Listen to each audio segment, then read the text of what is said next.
My fellow Americans and autists who voted for Trump, it's your boy Dank Brandon here. Well, here's a joke for you. What do Willie Brown and the 2024 presidential election have in common? Kamala Harris blew both of them. I shouldn't have said that. Do not come. Do not come. I'm gonna come.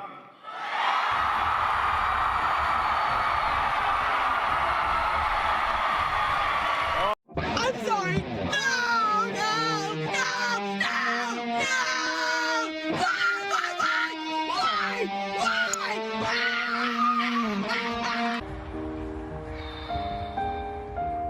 It's all right. It's all right. I feel that way too. It's all right. We feel that way together, okay? Let it out. Let it out.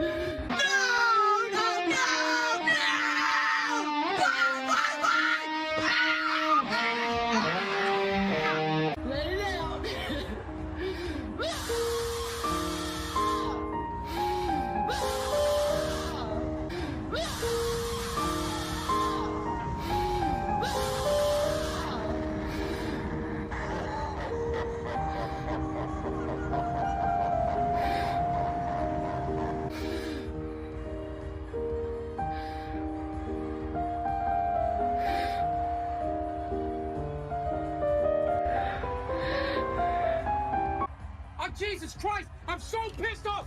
Fuck! Fuck! Fuck! God damn it! Excuse me, it's ma'am. It is ma'am. EBTs and above. EBTs and above. Kaya, please just fucking go, but just stop.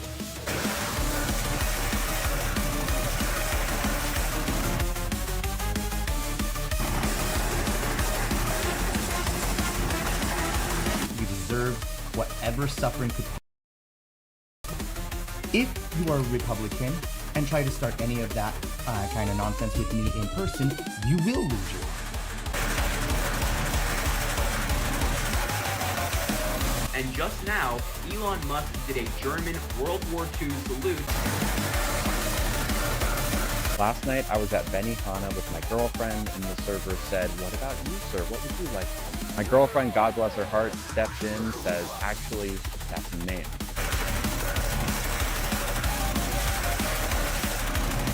Good writing, Diane. It's a lot like a great cup of coffee. When it's made right, it just warms you from the inside out. You take the blue pill, the story ends. You wake up in your bed and believe whatever you want to believe. You take the red pill, you stay in Wonderland, and I show you how deep the rabbit hole goes. Which podcasts are you listening to? Which accounts are you subscribing to?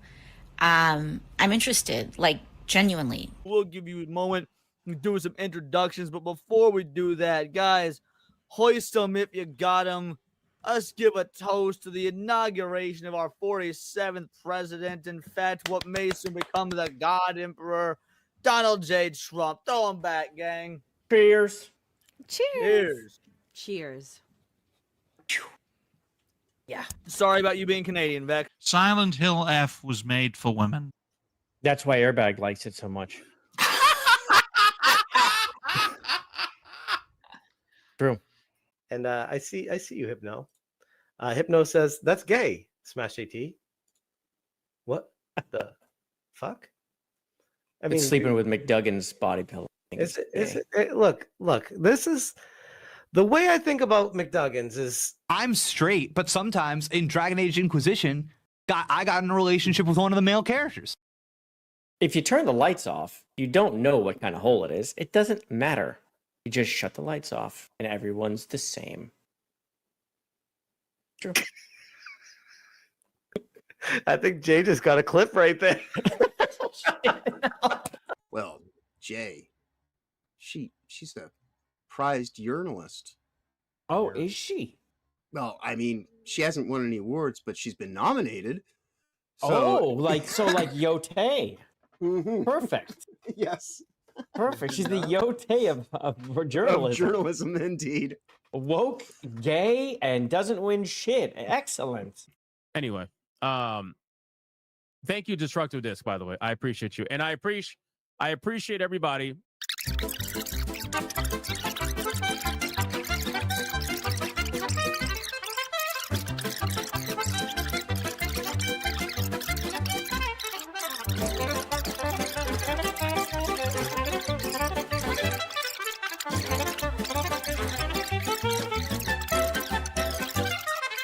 Anyway, so let's get back to the super chats.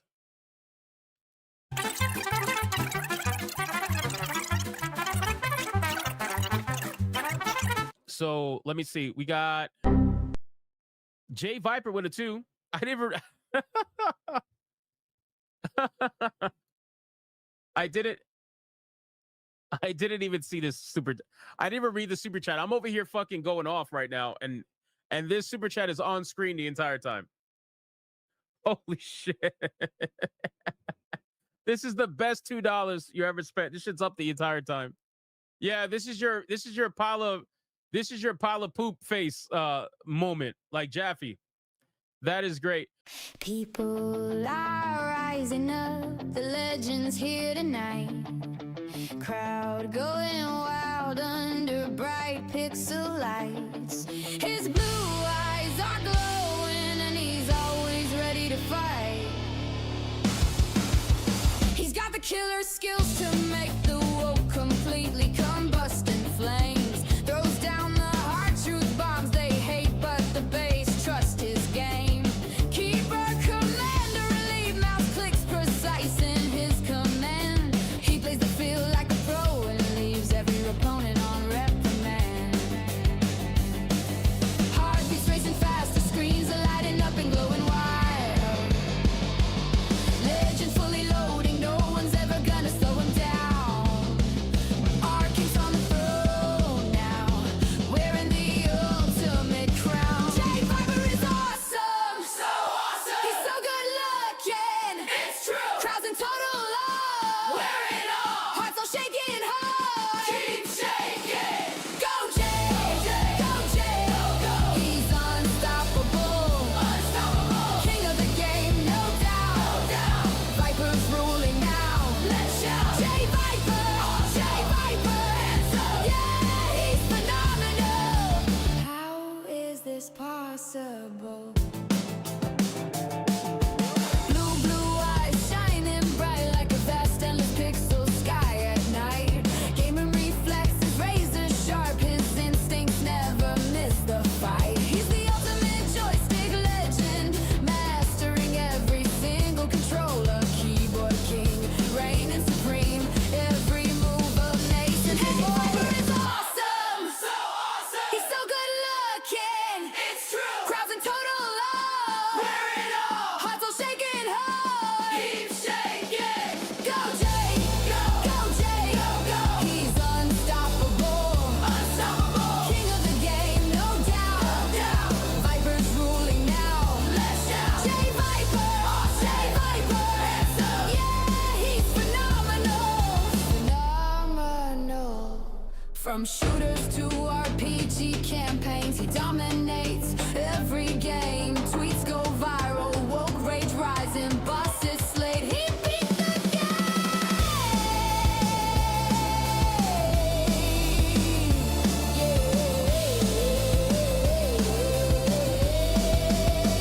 JayViper is awesome. It's so true. He's so good looking. We love him. Crowds in total love. He's so fun. Hearts all shaking hard. We're quaking. Go Jay, go Jay, let's go. He's unstoppable, no stopping him. King of the game, no doubt, no doubt.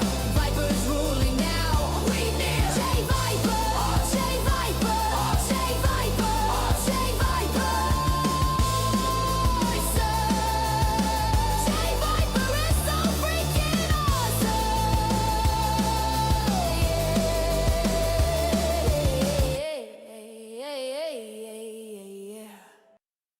What is going on, everyone? Welcome to the show. And I forgot how to stream.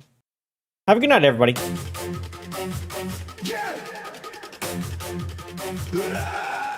No. Okay, hold on. I just remembered how to stream. It's good. I just remembered. So, okay, we can start again. Hello, everyone. Good to see you. Welcome back. Hopefully you had a great 2 weeks without me. I know you missed me. I missed you too. It actually was a very eventful 2 weeks. I was so busy. When I finally got back home, I was exhausted. The family was exhausted. I felt like we all slept like 15 hours for the next 2 nights. Absolutely fried, out of my mind, tired. But I'm back. And I've had some rest. I'm still feeling it a little. I'm still feeling a little tired. But you know what? We're going to get through this together, you and me. So let's do it. We are on to the Viper Byte number 125. And we are in a 5-stream tier streak right now, okay? A 5-stream tier streak. We have achieved it. So let's see if we can get number 6 while we're here. I know, it's crazy. It's crazy, although we almost got 40 once. That was insane. I don't know if we'll ever hit that one again, but that would be amazing. But outside of that, man, there's been so much stuff. Like, I have missed a lot of news. Like, there's things that are happening I have no idea because I've been kind of out of loop. I've been just so busy. For anyone who doesn't know, I was gone for my dad's memorial. We traveled to go do that. That was last Saturday. But, outside of that, it's going around and visiting family. I mean, we were in a different house like every 2 nights, maybe every 3 nights. It was like 4 different places that we stayed over 10 days. So it was just like move. Like you're always in the bags. Like you're always driving. You're always meeting new people, or not meeting new people, but meeting up with different people or whatnot. It was fun. It was fun, outside of the memorial stuff. It was great seeing everyone. But we actually had pretty good weather, which was nice. That was good. I did miss the heat. It was not nearly as hot as it is where I live. But it was nice seeing people. And of course, I get to see my brothers again, which is always great. It was always fantastic. But yeah, I mean, has anything happened in my absence that you want to talk about specifically? I mean, I know Marathon really did real great with that PvE update. Man, that thing was impressive. Shit. It's like a whole new world. It really breathed life back into the game. They saw quite the bump. Man, the shilling that I did see about the PvE doing good things for it when it didn't even come close to season 2 beginning. Not even close. It was 1/4 of what they saw in season 2's opening, and that was less than half of season 1. And it's all gone, by the way. It's all gone. And then of course, the goalpost moves that we got to see with that, when people were like, I don't think this is all that great. And then people also who are watching the numbers like me are very interested in the downfall of Bungie. I'm very interested in it. No matter how many times people say, what do you care? You don't play the game. It's because it's Bungie. That's why I care. And I want to watch them fail and flame out and disappear forever. And I'm going to watch it and I'm going to enjoy it that they double down on the worst game that they've ever made. That's the game that they're going to double down on and they're going to stick with. I will watch this. I will enjoy it quite a bit. That's why I care. Because I like to watch them fail. It's true. And that's why we all watch. And that's why you watch too. It is. Even those who get mad at me about it, that's why they care. Because they know why we watch. But yes, it was funny to watch the goalpost move. When the PvE update that came out was then just, oh no, this is just a technical test. It was never going to actually save the game. Oh, okay, it's just a temporary test. What a great thing to advertise. Okay, now if they weren't advertising it, they were like, we're just going to try this thing out. Okay, maybe, but they were advertising the mode like this update's coming. It's 2 weeks exclusive. It's like 2 weeks exclusive.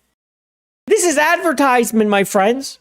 This is not, a beta mode. This is an advertisement in your live game that they can't figure out how to make successful.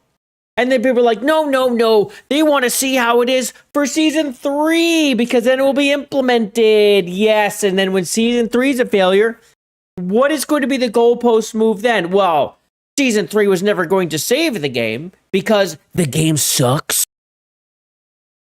And it is also funny to watch Polish tamales cover this through Reddit threads, posting the Reddit threads or even hint at negativity. They vote them down to oblivion immediately. It's like these seething fans of Marathon just sit around on Reddit waiting for a negative thread to downvote so it won't see the light of day and will get auto-modded and deleted. That's how bad it is over there. They aren't playing the game either. They're playing Reddit. They're playing vote down the thread that's mean about the game I like but don't play game. That's the game they're playing. I'd rather play Steam charts myself. Although I will say this, when I got back home, played a lot of Power World. I was missing it. Didn't really have the ability to play it. And yeah, I kind of no-life that for a few days. I'm not going to lie. That was kind of nice. But my waking hours were spent, well, not all of them, but a good amount of them. We're playing Power World. Games I played away, almost none, because I just didn't have time till the last few days. I did get a chance to play Dispatch finally. I played that, and the only way I really could play was through Amazon Luna.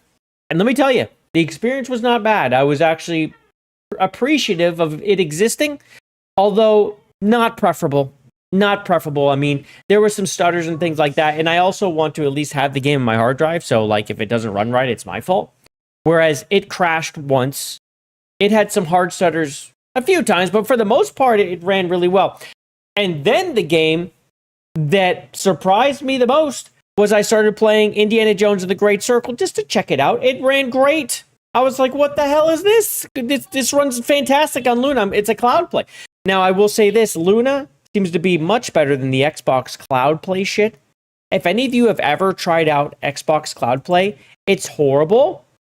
It's the worst way to play video games. It's awful. It does the digitizing on the screen. It lags. It crashes. It's just terrible. I don't suggest it. Yes. But yes. Anyway, yes. Good to see you all. Hold on a second. That's the most I've spoken in once in 2 weeks. Yeah. Yeah, we're getting to warm up. I do see we got some peeps in the chat. Great to see you. We've got Commando Kodiak is here. He had Jade Thrall. Oh, he had withdrawals of me. Oh, that's great. And I miss epic marathon moments of Ziegler's firing. Oh, yes. So Ziegler stepped down, didn't he? The lead developer. Yeah. That's totally fine. I'm sure everything's going great over there. Slowly, it dismantles itself, does it not? Yes, it does. And the flopping of Season 2 mid-season. Much high PvE. Oh, yes. Well, we did just talk about that a little bit, didn't we? Yes, we did. And I love it. I got to watch some of that happen. Heavy Osiris is here as well. Great to see you. We've got Gamers Republic up in there. Bash. What's up, my friend? Squirrel still nuts. What's up, man? Who's on a streak? We're on a streak, man. We are us. We are on a 5-stream streak, hitting tier 1. So that's great. We love to see it. We want to hear tier 1 again. Oh, by the way, tonight's game, we will continue playing Tainted Grail Fall of Avalon. That's it. Yeah. This will be the second stream. If we get there, if we get to tier 1, that is the game. And I do believe this calls for that exact moment that all the haters watching through X and not chatting because they can't stand this. But they're going to watch the pre-stream Party Crashers right now. Let's do it. I said, come on, baby, turn the lights off. This is not AI. This is actually me. Not AI. Hashtag is AI. Actually me. Actually my dance moves. Look at him. Let's crash the pre-stream right now. Crash the party. Here it comes. We're just warming up. You didn't know this was coming.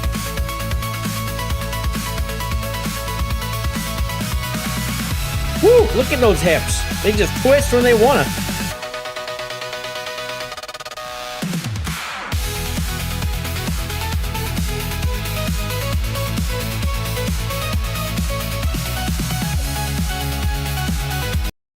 Yes, indeed. The pre-stream party crashers are here. And we have a 17-month chud kicking it all off. James OP down the door. Just putting an end to the pre-stream party crashing. This man's 17 months. Saying, JJ, welcome back for Viper Byte episode 125. Thank you very much, James. I appreciate that, man. 125 episodes is kind of crazy. I mean, 100, it would be great. I mean, when I got to 100, it's like, damn, we've done this 100 times. I don't even know how this is happening, but here we are. Here we are, unstoppable, undeterred, continuing on. And you've been here, I think, the entire time, or damn near it. 17 months? Yeah, that's probably the entire time. James, that's badass, man. I appreciate that, man. 17 months of Judd. And of course, James, for anyone who doesn't know, this man's a legend around here. So, yeah, check it out. Have I told you about Gamergate 2? I'm James OP. And of course, with any chud, as they're new or have been around a long time, we like to hand out the hugs. So let's all celebrate James and his 17 months, the longest standing chud, by the way. The first and the longest standing. Let's give this man his fucking hugs. Can I have a hug? No. Give me a hug. No way. Come here. I'm not coming over there. Let's go. Hey, don't touch me. Hug. Get away from me. There we go. Commando Kodiak in here. We got James hugs. We got hugs all over the place. Thank you very much. Shout out to you, James. Appreciate that, man. 17 months is a long time. Thanks for sticking with me, man. That is awesome. Commando Kodiak thinks I should go on Dancing with the Stars. I should apply, shouldn't I? I should. I can cut rugs. I can cut rugs like the best of them. I will say this. That's how Zendaya got started. You know what I mean? Like, she was literally no one, went on Dancing with the Stars, and then she was just getting hired. I'm like, wait, is this how this fucking works? Is this what I have to do? To go on Dancing with the Stars? This might be what I need to do. Then I would be the next Zendaya in every movie, whether it's my color person or not. I could play a black person now. That's what happens. I think, is that how maybe that's how you get the N-word pass too, Dancing with the Stars. That is possible. I haven't thought about it. Although I have been on Black Street. I think I had the N-word pass anyway. I have to run that by them. And supposedly, I may be returning there very soon. I'm just putting that out there. Just let Kata know. Remind him. Don't make me do it. You remind him. Like, hey, when's Jay going to be on here? Because he did mention it very, very recently, but we're all very busy at the time. I'm like, not yet, soon. I put him on hold. I'm like, soon. Get back to me. Make sure he gets back to me. Games Republic is playing Power World, another all-nighter. You might have a problem. Yeah, so it's one of those games where... And Gamer Republic with the hugs, too, amazing. Power World is one of those games where it is hard to stop. But the best thing about it is that you can just exit. And it literally saves everything up to that point. You don't have to go somewhere. You don't have to go find a save. You don't have to figure out how to save. You can just leave, and it will save right there. Now, I don't know about during a boss fight. I've not tried that. Maybe you would start the boss fight over again. I really don't know. But it has a generally good saving mechanic. Thank God. But yeah, I put some good hours into that. I'm now up to electricity, where I'm starting to... I have to set up my generators now. I've never gotten this far. I've always started over because there's always an update. I'd play like to level 20-something, and then I wouldn't play a whole lot. I would play on and off. New save, started again. So now I'm just going, and now I'm like almost level 30 or 27, 28, something like that. And yeah, I'm finally getting to electricity. Of course, so much has been added. I actually have no idea what was added. Like, so much. There's so much new shit. Like, I don't even know what's old anymore. There's all sorts of creatures that I can pick up now that weren't there before. They weren't there before. Yeah. So I'm now getting to the part where, I mean, I can make guns. I've been able to make guns. I haven't made any guns just because I have to have like high quality PAL fluid or some shit like that. I now can make a musket, but I can also I have the stuff to make a musket, but I have unlocked the handgun. All I really need is to go get the stuff for the handgun, and then we're gonna be at it. Also, I captured a human, and I guess that's frowned upon, but I hit them with it, and then I captured them, and they're actually pretty strong. It's the Jade chick. So now I have her. She's in one of my eggs, and now she's a pal. And so I was like, well, what happens now? I put her in my party, and I brought her out, and she started mining. I'm like, well, okay, well, yeah, you're my slave now forever. So that's how that's going to be. And I'm going to see if she respawns again, and I'm going to bring her to fight herself and see who wins. That'll be interesting. I want to see. Yeah, it's a musket. Yeah, it's a slow load. Although I guess it does a ton of damage, but it's a really slow load. But I really like my crossbow. I do. I like my crossbow. I'm a fan. I'm a fan of the crossbow. But once I get the handgun, I'm gonna go into or the auto. I have a freaking rifle I could make, but again, I don't have the fucking parts, and I don't know where to get them. There's high quality PAL fluid. I've gotten it a few times. No idea where. I think it might have just been like boxes when I was looting, because I don't remember anything dropping any of this shit. But I had some. I'm like, I don't know where I got this from. It must have been from looting boxes. So I haven't found where that drops yet. And I had to go to the new, the sanctuary. I haven't been to a sanctuary yet. I can, but I just haven't. I've been piddling and trying to get my bases up, you know? And just piddling and really trying to, like, figure out how the bases really work and do things like that and do the pals and they're going their explorations and all that shit. I like it, though, man. It's fun. It drops from the whale? God. The whale? Is that it? That's not good. That's terrible. I can farm it at the ranch. Maybe that's what's happening. No, I don't think that's how I'm getting it right now. I got to figure out how to do that. All right, I'm going to figure this out. Let's see. I don't want to deal with that whale. I'm not there yet. I'm not up to that. Isn't that thing like super strong or some shit? I've seen videos of it. It's frightening. I wonder if JayViper, if the person that came up with the word miner knew what he was doing, it would be the same as miner. And all the confusion clarifying either or. I don't know how that works. I don't know why English likes reusing the exact same word and just spelling it differently. Like, no, totally different word, miner. Okay. You're talking about the miner, right? Yeah, the miner. But I mean, the one that mines stuff. Oh, no, the underage one. Okay. Yeah, no, I don't understand. Like, we spell live and live the same way. We have 3 different ways to spell red. For some reason, they all mean something different. You say them exactly the same. Why is English this way? Do we have enough letters? We don't need to use the same word and just spell it differently and say it's actually different. We don't have to do this. We don't need to take C and H and put them together. We can just make another letter if we really want to. Why do we do this? And sometimes it's sh and sometimes it's ch. What? I don't understand why we insist. Why does C exist at all? Think about that.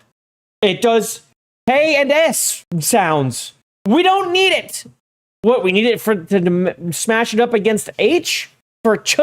Just come up with another letter that makes that sound. What are we doing? English is a disaster. Whoever invented it is an idiot. Although I really like it. It's fun. It is fun now. That's how you can really tell when people understand the English language, is when they can write and you can understand what it is and it's the correct words. I do like how people went into text language and they started dropping all these letters and then it's like nothing means anything anymore. Anyway, we're off on a tangent, but fuck English. Seriously, sometimes. But I do like it. I do.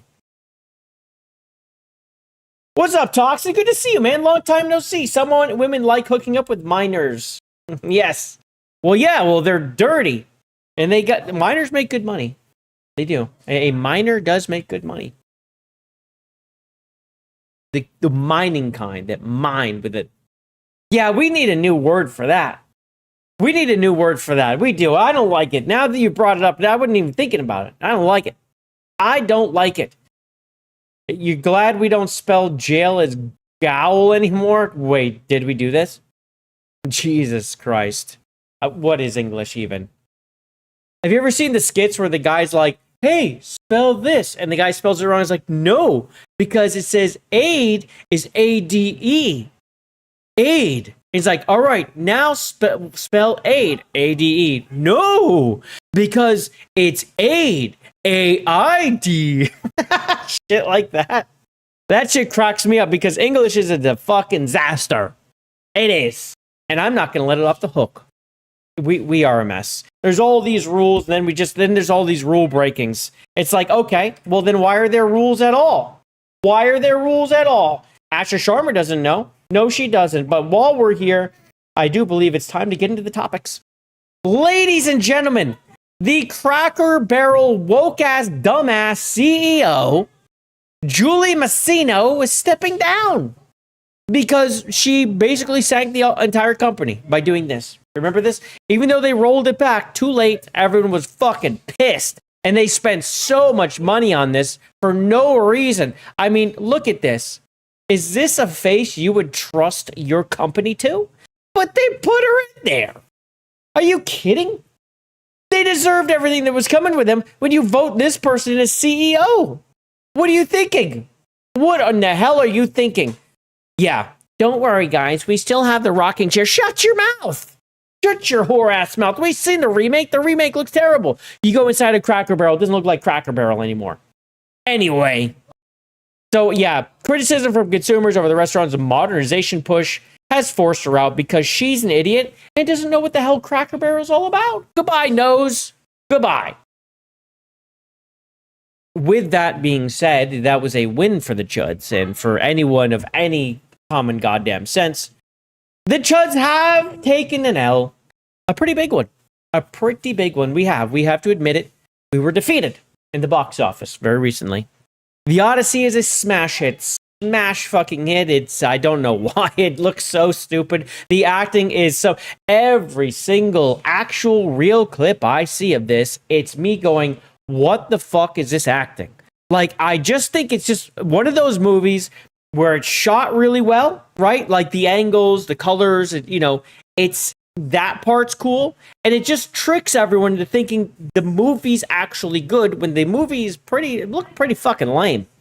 I have not seen it and I will not see it. I have no interest in it because every single bit of media I actually see of it, it just repels me completely. It doesn't look like it's good, man. It just doesn't. I don't understand it. But it is interesting looking at Metacritic and seeing people who have actually watched the movie and what they have to say. And then people are trying to push all these other sites that have verified movie watchers as the real score. And then you find out that these sites are not approving negative reviews. We have people with negative reviews sitting there waiting to get approved week and a half now after they wrote it. So clearly there's a little cook in the books going on. And when that happens, it just throws up. To me, Metacritic, even though it's open, even though you don't have to verify that you have watched a movie or played a game, generally the score on the user side does find its level. I've absolutely noticed that. If Metacritic being low is such a fake score, then where's all the people that have watched it that loved it? Why isn't the score super high anyway? You see what I'm saying? Because those people would be there too, but they're not there. Why? You understand what I'm saying, right? If the movie was great, there would be people who loved it reviewing it like fucking crazy on Metacritic as well. And they're not. So they did find, forget which site it was, but they were looking at it and they could see the JSON background information and see that there was a bunch of negative reviews that weren't being shown, and the actual percentage was something around like 59%, not 96 or 7 or whatever the hell it was. So if they're doing that, it just throw out the scores. You just have to throw them out, dude. You just have to throw them out. There are more than one whale, Jay. The doomed little brown fishy critters by the water drop high quality power fluid. Wait, are those the mining ones? The little mining weird looking guys, the brown guys? I have one of those. I've only seen one, but I was just like kind of exploring. I think maybe I killed some. Maybe I did get some, but I captured one. Can I put him in my ranch and he'll make more? Maybe that's what I got to do. Maybe that's what I got to do. Maybe I should find a mate for him and make them make more of them for me. That would be pretty sweet. Maybe that's what I have to do. Oh, you know what else? When you birth, like when you have an egg in Power, we're back on Power World. Sorry. When you have an egg in Power World, right, and you incubate it, and you unlock something, do you also get it stuffed, kind of like when you capture one? You do, right? I wonder if that's how I've gotten others. Now that I think about it, I wonder if I've gotten some high-quality PAL fluid right through there, because I've had some pretty good PALs pop out. I've got some dragons. You get some dragon. I got a lot of dark things. Yeah, I wonder. Fandango ticket stubs to leave a review on Rotten Tomatoes. Yeah. Rotten Tomatoes is owned by Fandango, a site which sells tickets to movies, i.e. they have a conflict of interest wherein they... See, this is the thing, too. You're right. So they have a conflict of interest when it comes to the big movies. They want people to go watch them. You know, if it's a big blockbuster, they want more people to go. If the score is lower, if it's going down, it will stop that train. And they make money. They make money through that train. No, that's a really great point, actually. You saw in a thumbnail that Elon was giving away money to remake Odyssey without this crap. Was this true? No, it's true. Yes. $100 million. Elon Musk offered $100 million. Let me go find this. $100 million for someone to go. I think it was specifically for, was it for someone specific? Let's go. Let's see. Elon Musk, 100 million Odyssey. Can I write this? Pretty sure it's 100. Damn it. Dude, I'm never going to find it on his thing. He tweets too much. Because he didn't say it. He quote tweeted someone or replied to them and said done or something. So it was like really small. You know what? Let's ask Grok. Let's ask. Get the fuck out of here. Let me just get it. Elon Musk say he would give $100 million to remake Odyssey. Oh, I spelled it wrong. Well, whatever. Pretend that's a D. Mel Gibson. Yes, it was Mel Gibson. Thank you, Kyle. Mel Gibson. Sorry, I was looking away. I'm going to see, though, but he did say it. I'm going to find the tweet. We're going to find it through Grok. Grok will tell us.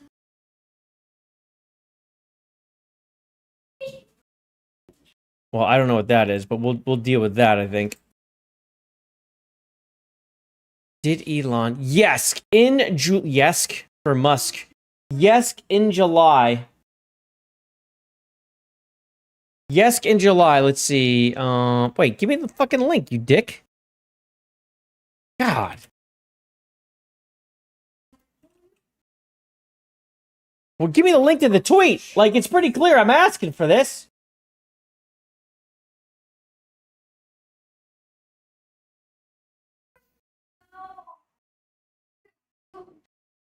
You just woke up, so you're typing, just like you talk first thing in the morning. Yeah, I feel you. Here we go. Oh, he said, I'm down. There it is.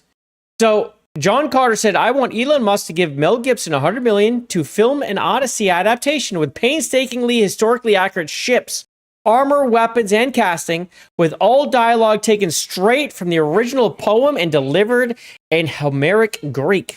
And Elon says, I'm down. There it is. There we go. Shout out. Yeah, good call. There it is. Mel Gibson. There it is. Mel Gibson. Mel Gibson, you get $100 million just sitting on the table right now. Make the Odyssey. Do it. And what's great is like Nolan does not have like rights to the Odyssey, right? This is like old works. It's kind of like why you can see like Snow White is not just Disney. No matter how much they want it to be, it's not theirs. The Odyssey is not whoever the hell published that shit. All right, so Odyssey, let's talk about it. History was made with their weekend figures $3 million higher for his R-rated epic, The Odyssey, at the U.S. box office. And again, this just, again, slaps anything in the face when people say R-rated movies cannot be bangers. Because they can. We've seen this many times. Deadpool did it, and we've seen this. Smallest drop-off of all time for a $100 million opener. Just 27.1% from opening weekend after scoring $90 million.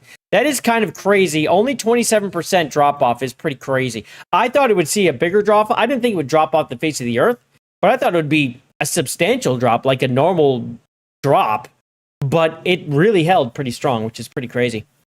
So it's the biggest in Nolan's career, which doesn't mean anything because they like to compare this apples to apples to oranges in a way, where it's like, well, not so.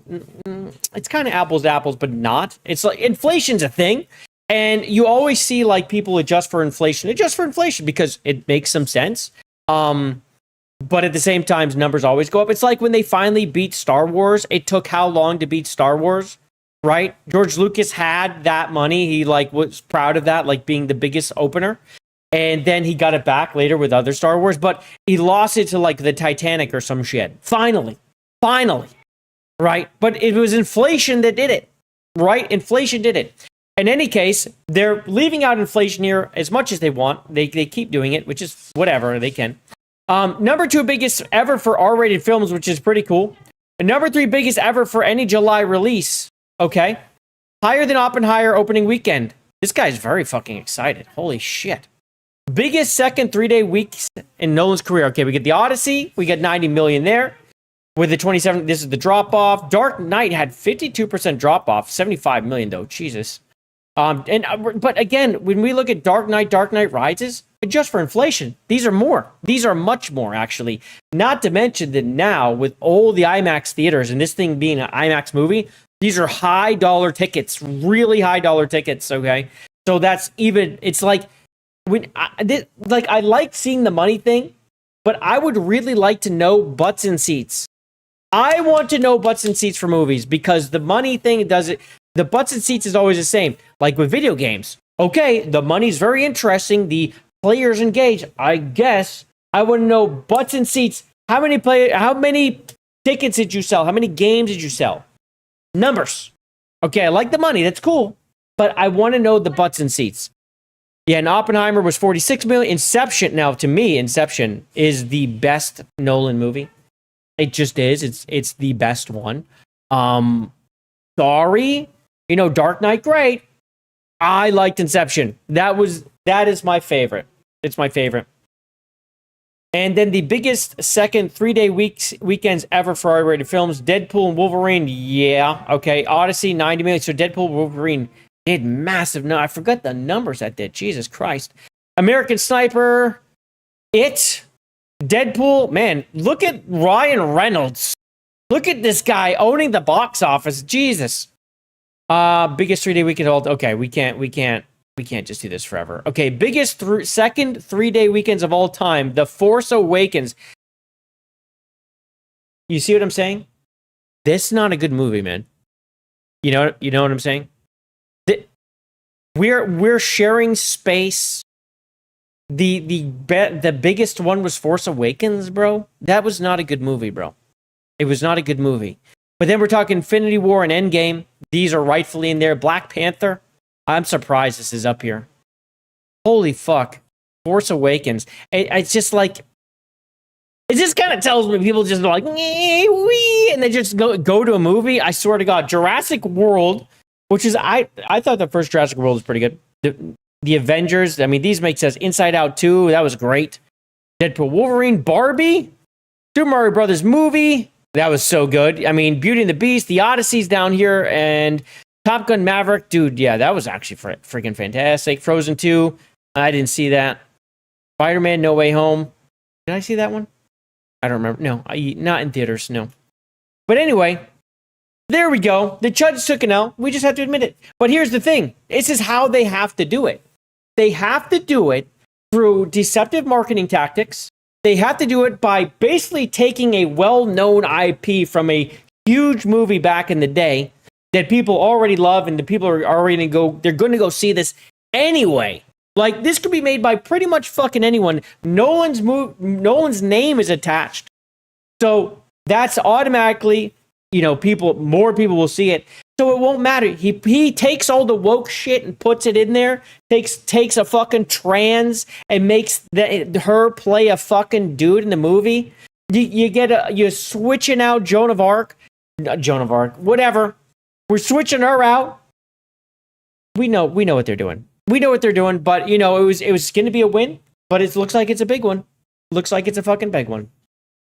The Lego game of that sucked ass. Wait, of Force Awakens? I don't think I played that one. I mean, it deserved it. Now, while we're talking movies and numbers and things that are coming, Spider-Man Brand New Day is going to track to earn 800 plus million in its worldwide opening weekend. 800 million? So, I mean, okay, now it's not an R-rated film, but it's going to put Odyssey in the rearview mirror real fucking quick. Real fucking quick, bro. That's an insane number. If that number holds, $800 million in an opening weekend globally is nuts. Crazy. And I would make it the second biggest opening ever, only behind Avengers Endgame, which would 1.2 billion. And that was we saw that in the last list. That was going to be massive. And it's a worldwide thing too, right? I mean, Marvel, Spider-Man, all that stuff, big worldwide. It might have been Rogue One Lego game, but you don't want to remember how bad those were. I don't think I played those. I've got the Saga. I played through those. I don't remember if that was in there. It must have been. I might not have got that far. I was playing with my kid, and the thing with my son playing any Lego game is that after a while, he just starts killing you. Like there's no moving forward. He's going the wrong way, and then he'll kill you again, and he just loses interest in the game, and it just becomes troll dad. In which case, you make no more forward momentum at all. It's over, and that was my experience. So I don't think I got through to episode 7, 8, or 9. I really don't think so. I think we get to episode 5, maybe, before I was like, I'm done, bro. I'm done. I'm not doing this anymore. All right, this was pretty cool. SDCC. We got San Diego Comic-Con. Just went by.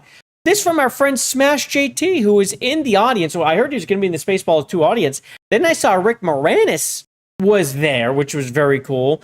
And Smash got it on film. So let's watch this. Been waiting a long time to see. Because that was a pretty cool moment. The icon, the legend, Rick Moranis. Here he comes.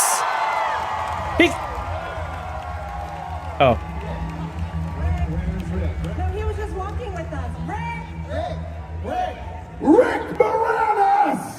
I know I saw him at the hotel pool. I mean, maybe he decided not to come. He was with me. Kevin Smith lost a lot of weight. I saw him trying to buy weed in the parking lot, to be honest. Maybe, you know what we should do? We have to comb the audience. I do like that they brought the combers in. They're combing, I see it. Wait, who's that? Yeah, try him. Smash Wise going on the screen. That's not him. That's not Rick Moranis. Yeah. Lift your helmet. Lift your helmet. No, that's too tall to be Rick Moranis. That's not Rick Moranis at all. Find another one. There's over here. Where? Oh, could it be the guy cordoned off from the actual people? Unfortunately, his mic was off. Unfortunately for us, Rick Moranis' mic was off. And we could not hear him. But yeah, I thought it was pretty cool that he was there. Shout out to Rick for coming out of his little hovel and showing us his face. Thank you, Rick. Thank you, Rick Moranis. Shout out to you. And also, ladies and gentlemen, if you have not already, do me a huge favor, click like on that stream. We do want to make sure those likes go up, like they deserve to, whether you're on YouTube, whether you're on Rumble.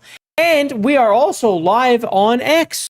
You can press like on all those things. And all those gross places you can't press like, we're not live. We're not live. I kicked kick out. They're done. I wanted to use pick like as a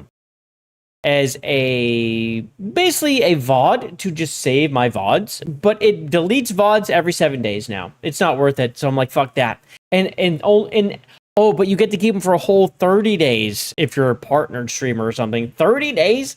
I'll just keep using Rumble for that. That's my backup. And X is also good just to go live on. Let's see here. He had to lose weight after his heart attack, Kevin Smith. Oh, I believe it. He's looking really thin. I don't know if he's Ozempic chic or if he's found another way, but yeah, he's looking thin. He doesn't look like Kevin Smith anymore, right? Man, he looks different. He does. You hope Kevin Smith isn't near Spaceballs 2. I saw what he did with the Netflix He-Man tisk tisk. Dude, I don't think he is. I think he was just here. I don't think he has anything to do with Spaceballs 2, but I don't know for sure. He could. He could. Man, I really hope that he doesn't as well. Smash JT, the woke influencer, #1, The Last of Us 2 fan. Yes, that guy. Why does he like The Last of Us 2? Not anymore, supposedly. Now that he knows better. But he did. He liked it. He shielded for it. We won't forget that. We know. We fucking remember. We fucking remember. God damn it. Let's keep going. Oh. Trailer time. You may not have seen this because I have not seen this. I saw that this trailer was released and I put it in the little bookmark to watch with you all. Okay? Yes, Pepperidge Farm remembers as well. This is the trailer for Ebenezer. Johnny Depp stars as Scrooge. So, I'm all about it. Let's watch this shit.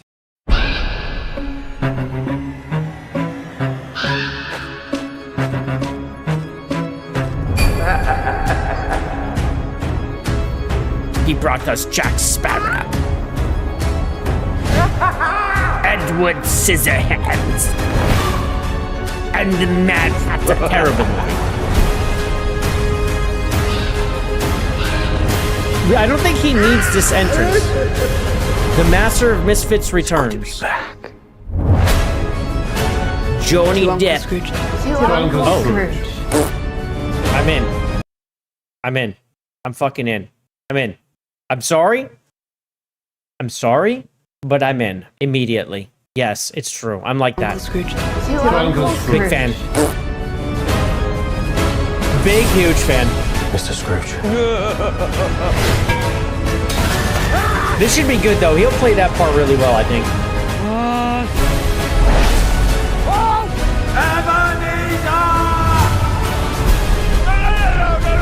Let go of me, man! Get sucked into the bed. Merry Humbug! Merry Christmas! Humbug! And a Happy New Year! Humbug! I'm down. I'm gonna watch it. I'm gonna watch it. Merry Christmas. Looks pretty good. Looks pretty good. That does look pretty good. I'm down. Okay, I didn't know how that would be. I didn't know he was in there. I didn't know she was in there either. I'm down 100%. All the way in. Yeah, I'd watch this. I'm gonna watch this. That's what I'm watching. Oops, hold on, you calm down. Now what's great is because that music played, I will now have a DMCA thing to deal with that I will have to delete. That's the best part about it. That's the great part. I love this. I'll have to delete this part, but I didn't care. I wanted to watch it with you all, so that's exactly what I did. And we did it together. And while we've been here, we've got Astrobot. Look at this man coming with a 20 banger. Holy shit. $20. God damn, and what does he have? Helen of Detroit. Yes, Helen. Why was I saying Joan of... I said Joan of Arc. I'm like, no. And then my Joan of Arc is wrong. It's Helen of Troy. But as soon as I said it, my brain broke and I couldn't remember the right thing. Yes, Helen of Detroit, though. She might stall at 850 million to 875 million. It's a combo of ticket manipulation and promo ticket sales. 30% drop-off sounds engineered. Only record it may break is the return to pre-COVID gross sales numbers. 800 million was Marvel money. Dude, I don't know what to say about the engineering of the ticket sales. Again, one of the big movers here on the money is IMAX. They're like fucking double, dude. They're so expensive. This is in every single IMAX theater out there on multiple screens, just sucking up money. It's just sucking it up. It's something Masters of the Universe couldn't do, unfortunately. And that movie's pretty good. I thought that movie would do better than it did. But yeah, it didn't. And rip. But Astrobot dropping that 20 banger, motherfucker coming in here, shaking up the stream. I thank you, and the stream will thank you starting right now. Every move you make, I lose my breath like I'm playing a game with sudden death. You God got damn. me shook, I can't look away. Got my heart racing, a fast relay. So sexy, so smooth. You're my cliche. You got me. Thank you very much, Astrobot, for the 20 banger, getting us close, very close to the gaming stream. We are now a gifted sub, a $5 super chat away, whatever, any one of those things into becoming, let me just double check. Yes, that's a regular chat. I was just double checking. Into getting a gaming stream. Shout out to you, man, and shout out to everyone watching. I appreciate you. Thank you for liking the stream. We see the likes are pouring in. They're pouring in. Appreciate you. We have as many likes as viewers. More than incredible. We love it. The Skeletor animation was bad. I felt like they treated the animation in that movie like putty. Like everything was putty. You know what I'm saying? I felt like everything was very loose on the animation. Like that's just kind of what they were going for. It was kind of weird. So far what I've seen. I'm not all the way through. I'm about halfway through it. I kind of watch it when I get a chance. You know what movie I just got done watching again? I haven't watched in years and years and years. World War Z. Man, what a banger. God, that's a good movie. Although at the end they just started, you could kind of tell they didn't have like a good way to just kind of get there. And they're just kind of like, oh yeah, all this stuff just happened and the Who let you in and you're just all good. And oh, they figured that out in the end. They're like, yeah, hurry up. It's fucking too long. But it was a really good movie though. Yeah, his teeth moved weird. Yeah, it was like putty. It's like putty. It was weird. But it's okay. Yeah, playing a villain corpse is Leto's true calling. Shout out. Shout out. You know what? You know who else found their true calling? Hunter Schafer. Yes, he did. Hunter Schafer, Blade Runner 2099. Ladies and gentlemen, Hunter Schafer is going to be the Blade Runner in fucking the new Blade Runner show. It's a series. Let's just read this. We'll talk about it. It's set for 50 years after Blade Runner 2049. I mean, 2099 is the big spoiler there, just for anyone who doesn't know how to add. After a big replicant uprising, so the replicants still undefeated, they're still around, and now there's an uprising. Like, they haven't figured this shit out yet. According to the showrunner, the war's over and the humans have lost. Wow. Replicants are now in charge, while many humans are treated like second-class citizens in LA, which is kind of weird. If the replicants took over, wouldn't they just make more replicants and just do away with the humans? That would be kind of the what to do. I don't know why they would let us hang around, but that, again, when you have poor writing in Amazon, it has no end to poor writing. This is kind of how it goes. Louisa also said Ridley Scott helped guide the project. This is always a lie. From the beginning, never true. While Blade Runner 2049, Michael Green helped shape the story and its mystery. None of this means anything. I tell you, they had like one call, they talked to them, and they told them what they were doing. Like, yeah, okay. That's it, okay? It starts Michelle Yeoh, who is unstomachable and keeps getting work, and Hunter fucking Schafer. So you get this male-female lead here, right? And it will explore what it means to be human in a world where humans are no longer the ones in control. It just sounds beyond fucking dumb, because if you're a human, you're done. It's over. This is what's interesting. It's Hunter Schafer is Cora, just another bland, basic bitch name. shout out Amazon writers, is a young fugitive who has spent his life living under false identities. What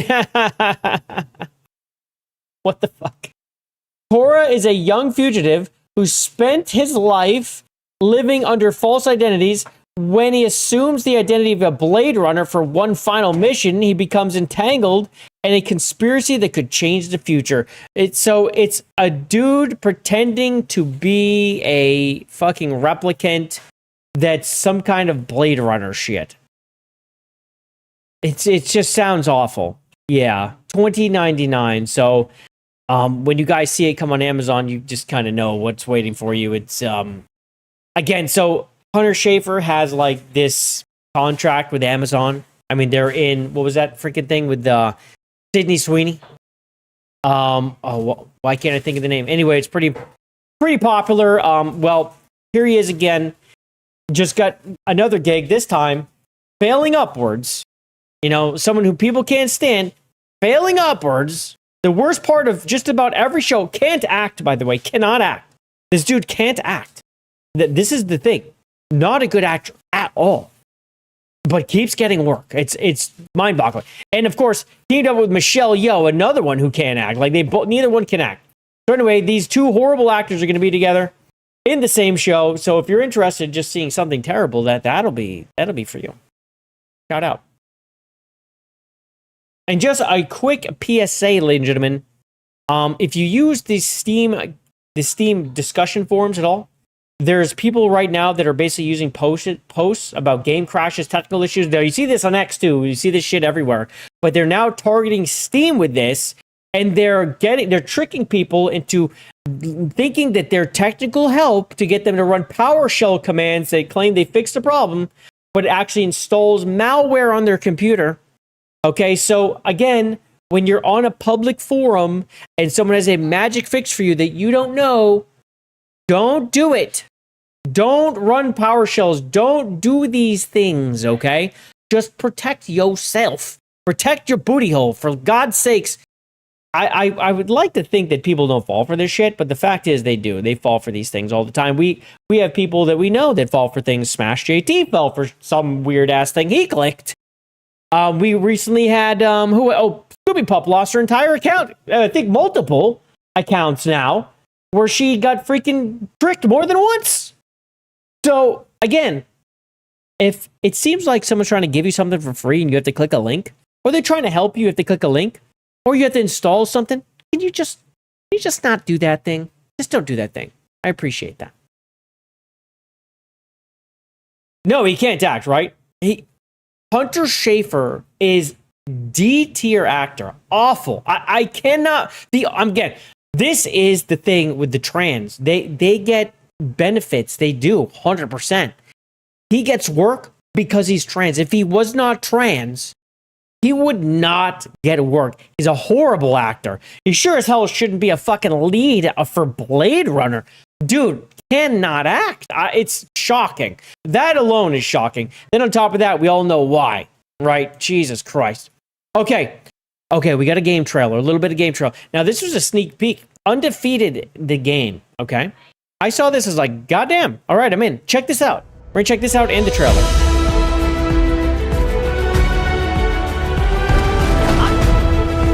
It's hard to do flying combat well.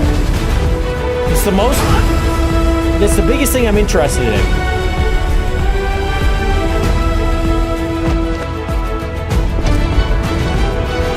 But it looks like the flying's pretty good.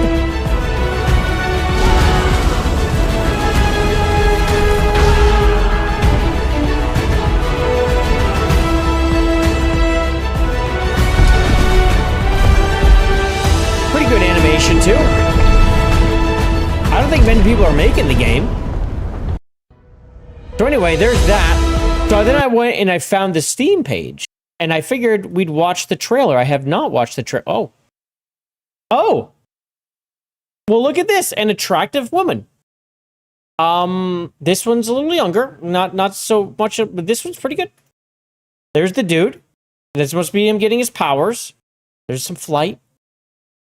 Some fighting. Yep, flight attack. Oops.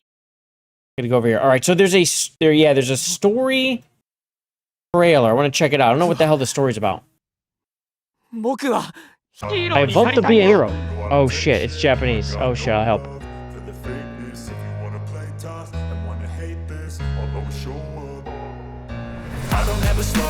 The dude just wants to be a hero. He's flying around. Undefeated Genesis is the name? Okay, Undefeated Genesis. Who is that? I'm helping him. My name is Albert Hati. Isn't this Earth? Oh, Earth? This is Volticia. Oh shit, wrong place, bitch. Earth don't look like this. Our goal is to defeat the mutants and secure supplies. Hey, help us, just for a while. Maybe we can find a way to get you back home. I think you can fly home. If you can help with the power, you will.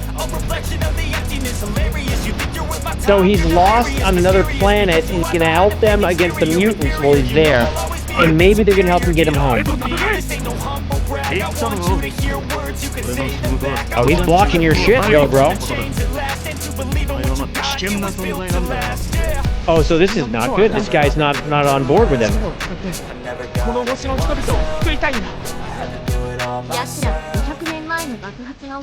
Or they started gradually showing up after explosion 500 years ago? It's been a while.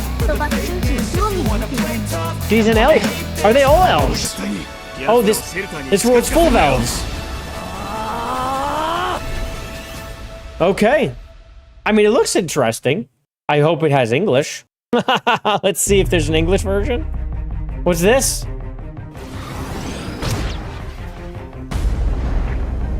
I like the flight, though. The flight looks really solid. Need a good flying game. It's got a pretty decent lock-on without all the UI pop-up. Kicking demons' asses. Juggling, okay. Oh, okay, we get a body slam there and a drag. It looks a little cheesy, but it's also like small dev team, probably a cheap game. If this thing's $40, it's gonna be too much. This needs to be like a $20 game right here. Maybe 30, depending on how big it is. I do like that you can destroy like buildings and shit.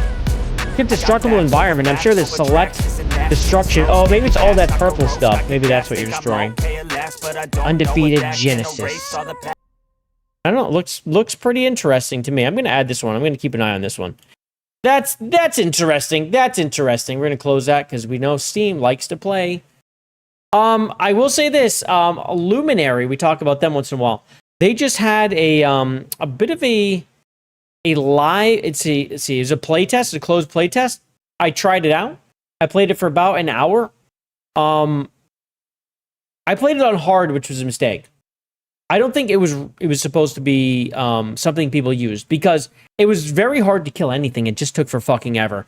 So when I switched it to regular, it was fine after that. But I played for about an hour, and it seemed to run pretty well. I will say that there was no story or anything. I didn't see any story in there. Maybe I missed it. Maybe I walked past someone that was supposed to start a story, but I just seemed like to me just running around on a romp. But the cool thing is they had co-op active for this. So like the co-op, people were playing co-op and solo. I just jumped in solo for a little bit. I wasn't going to try to find anyone, but they gave out some codes that people could use. But yeah, it's over. It is over as of today. So let's go see if they said how it went. They've got it.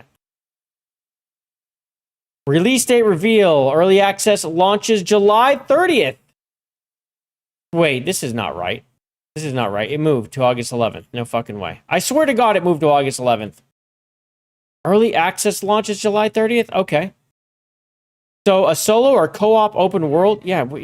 No, this is not right though anymore. I know that's not right.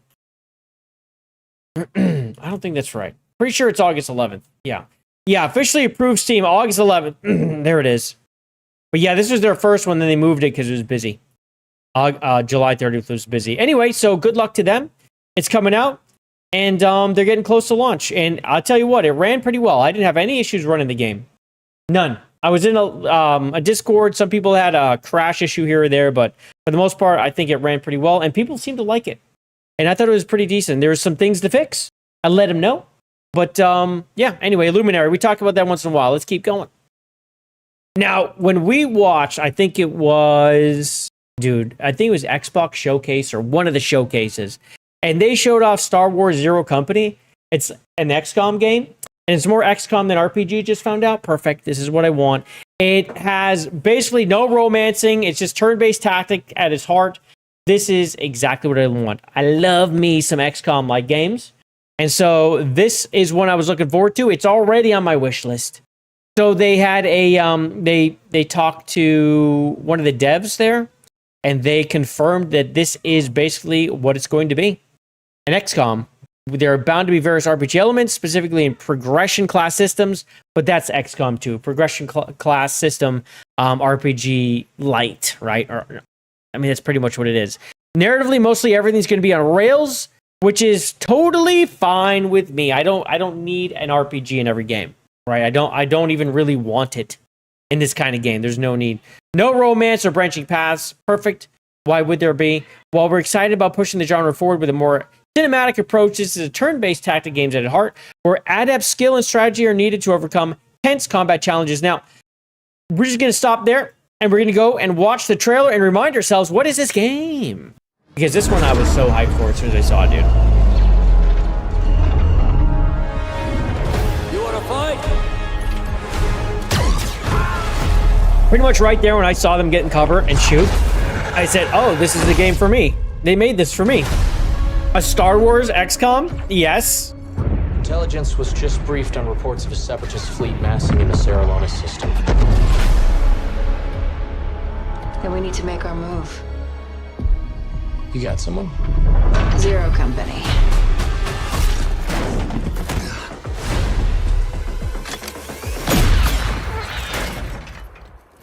You still got it, old man.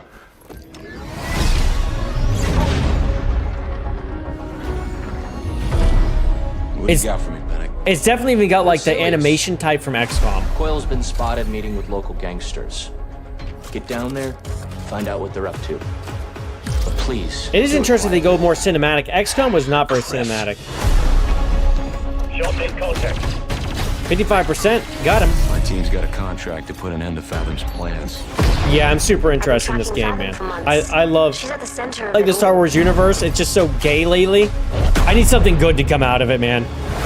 Please don't have a trans character, for God's sakes. I want in. I'm not in it for the credits. You look like a bounty hunter. How the hell are you not in it for the credits?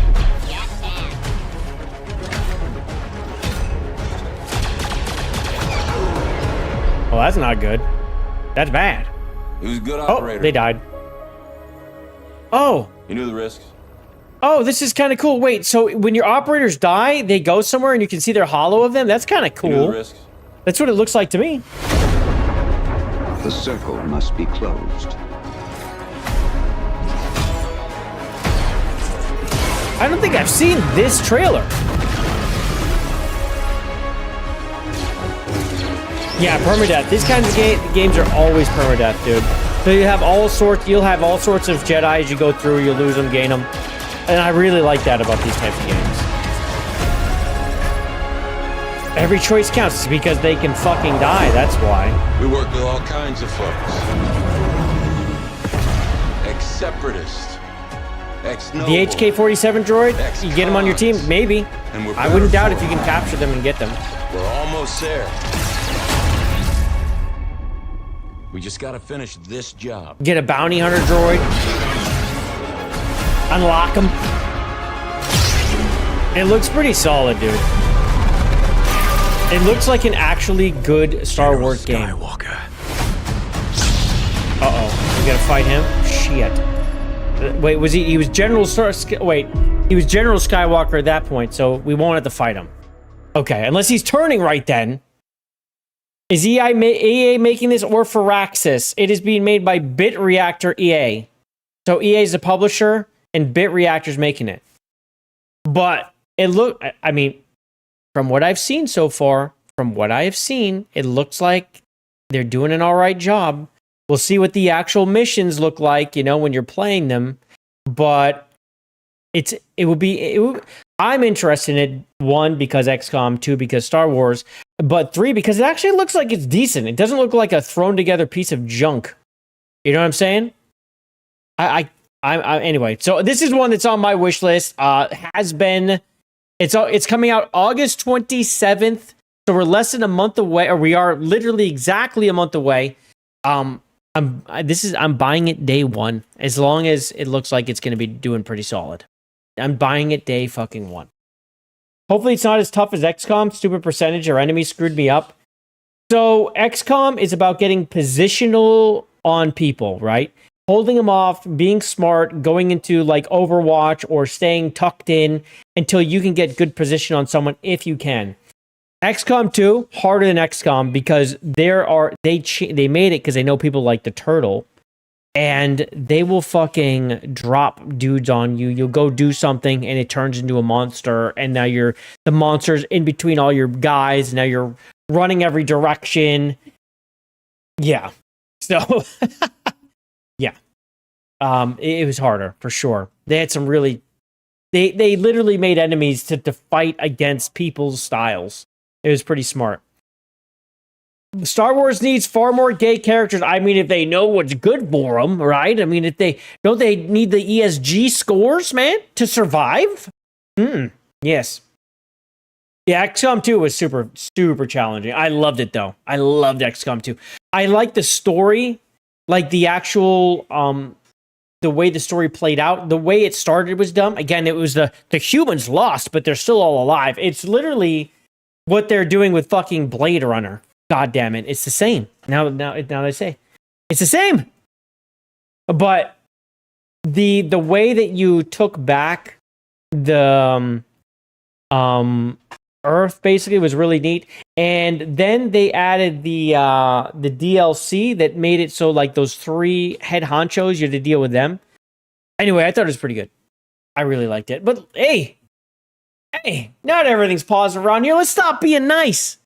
Let's talk about Marathon, ladies and gentlemen. The game absolutely no one's fucking playing, even though I had someone try to tell me they absolutely were, but they tried to use Destiny 2 numbers to prove it. And I'm like, the fuck are you doing, bro? That's Destiny 2 numbers, you stupid idiot. You're using a Destiny 2 site to prove to me that there's actually tons of people playing Marathon. I'm like, dude, those are all Destiny 2 people, you fool. In any case, right now, here it is on a Monday. We've got 5,400 people. Mondays are always the worst. Always the worst. But they got 5,400 people playing at almost 9 p.m. on the East Coast. There should be a lot more people playing than this if this game was successful. Ladies and gentlemen, they're hot again. It's all this right here was their big PvE release. Their big PvE release. It was supposed to save the game, give it a huge boost, okay? And anyone trying to say that that's not the case is a full of shit, because they thought the same thing. This was supposed to help and really move the game forward. And, you know, now we have PvE, and it's a 2-week limited time. The 2 weeks not over. I don't know if anyone knows this. The 2 weeks is not over. There's still a week left. And we're right back to where we started, right before it, right? So they got 14,000, not even 15,000, which is funny because I made the, before it came out, like the day before, I said, will it even hit 15,000? Jay Stronomus strikes again. It did not, right? We called out the number. We got it right. And immediately the next day, basically 1/3 of those people showed up. They didn't hit 10,000, and then it was just down from there. As on a freaking Friday night, it's 7,900. Saturday, it's 7,300. Sunday, it's 6,800. Down, down, down we go. And of course, we'll just scroll back a little bit to previous, and we're talking, these people were scraping just past 5,000, barely hitting 6,000 here and there, right? And here we are. We're just passing, we can't hit 7 grand already. They're already back to pre-PvE numbers. They're already back. Nothing keeps people in these games. As much as the people on Reddit try to astroturf this game and make people think it's good, downvoting anything negative to the zeros and negatives and wherever the hell they go. Nothing actually keeps anyone playing. Again, we talked about this. The people who defend this game are not playing the game. The people who defend this game, say it's so great, are not playing it because the game does suck and we're right. No, it's not worth playing. They're not here. And again, when we look at this number, like say 5,400, this means about 2,600 people are on all consoles. Okay? All consoles together. PlayStation and Xbox. Because 2/3 are here on Steam.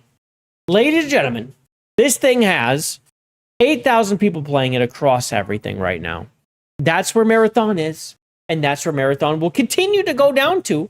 And what's funny is you had season 2 start off for 48,000 or whatever, 40,000, and it immediately dropped down almost immediately. This was free to play, and that's all they could get.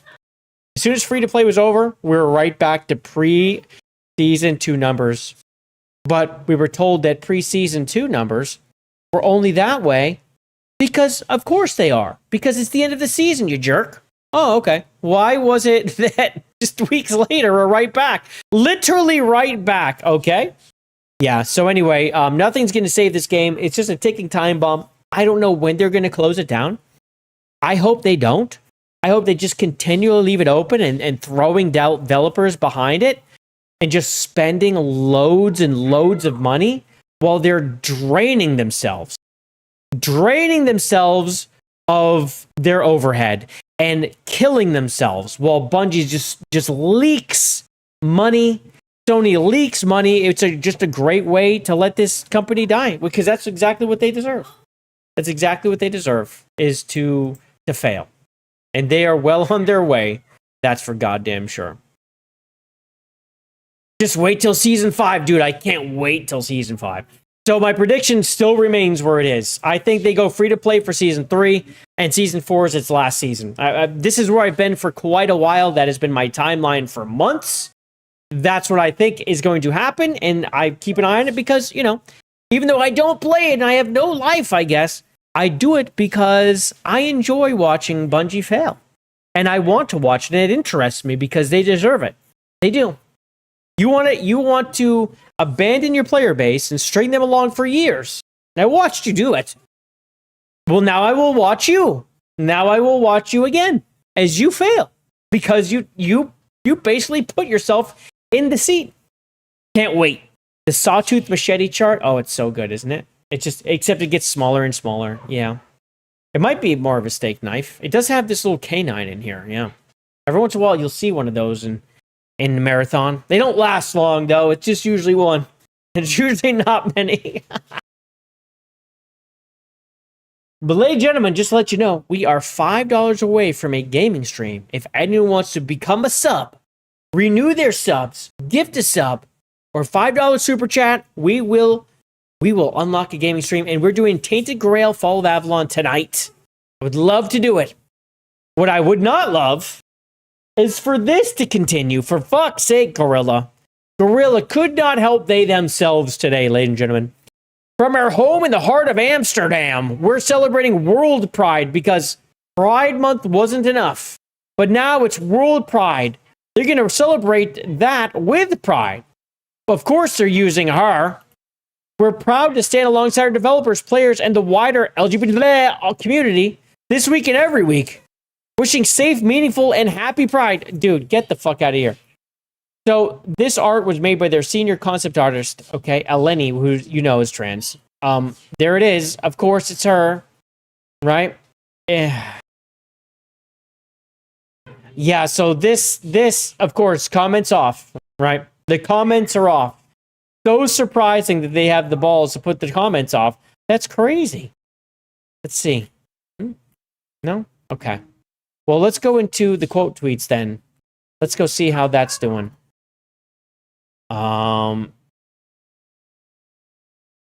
There we go. And comments off. Well, yes. Yes, they are, aren't they? Bros forgot to post during Pride Month, so now they're posting at the end of the second Pride Month. Wait, it is the end. They just remembered. Oh my god, dude. Game designers want to join Guerrilla to build innovative games, drive revenue. But when devs' mindset shifts to serve a woke ideology, it compromises revenue and players first. Ideologic hiring, prioritize wokeness over players first, and the studio acts like a woke hub, which is exactly what we're seeing. Oh my god, dude. Is this a picture of Guerrilla Studios today? Jesus Christ. Not very diverse. I will say that. Not very diverse. Shame on you, Guerrilla, but this... does this one have blue lipstick on? I mean, how many in here are actually men? It's very grainy. We got one there. We got another one there. Oh, this is one. Yep. Are they all on the left? Let's see. This is questionable. Very grainy. Very hard to tell. Very hard to tell. They did smart use it. Oh, there's one right there. Yeah. Also, probably this one, I'll be honest. Oh, yeah. Oh, yeah, for sure. Or binding or something. They hate themselves one way or the other. Yeah, it's not looking too good over Guerrilla. Jesus Christ. Gay AF, turn your comments back on, you cowards. This is meant for luxury replies, yellow flash.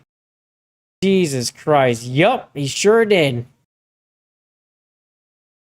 The coward turn off. Everyone's just mentioning the comments. Yeah, if you can't take the comments, why even post it? Exactly. Clown behavior. For me, it's going to be interesting to watch their extraction-based slop kill the company. Remember, this is the one giving us Hunter's Gathering, ladies and gentlemen. The extraction shooter based on their big IP.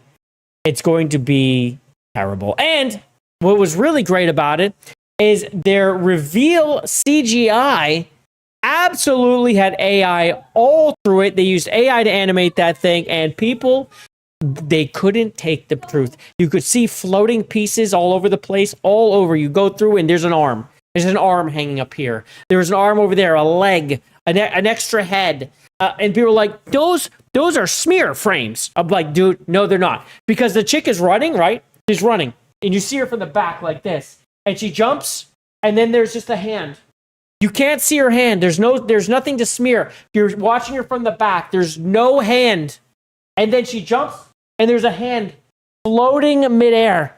And I'm like, smear frames. Yeah, it's AI. Just admit it. And not to mention that the CEO of Guerrilla already said they welcome AI, by the way. They welcome it. So, yeah, it is AI. Just suck it. That's just where it is. Looks like gaming's back on the menu, boys. Thank you so much, Artemis, for becoming a chud, my friend. I appreciate that.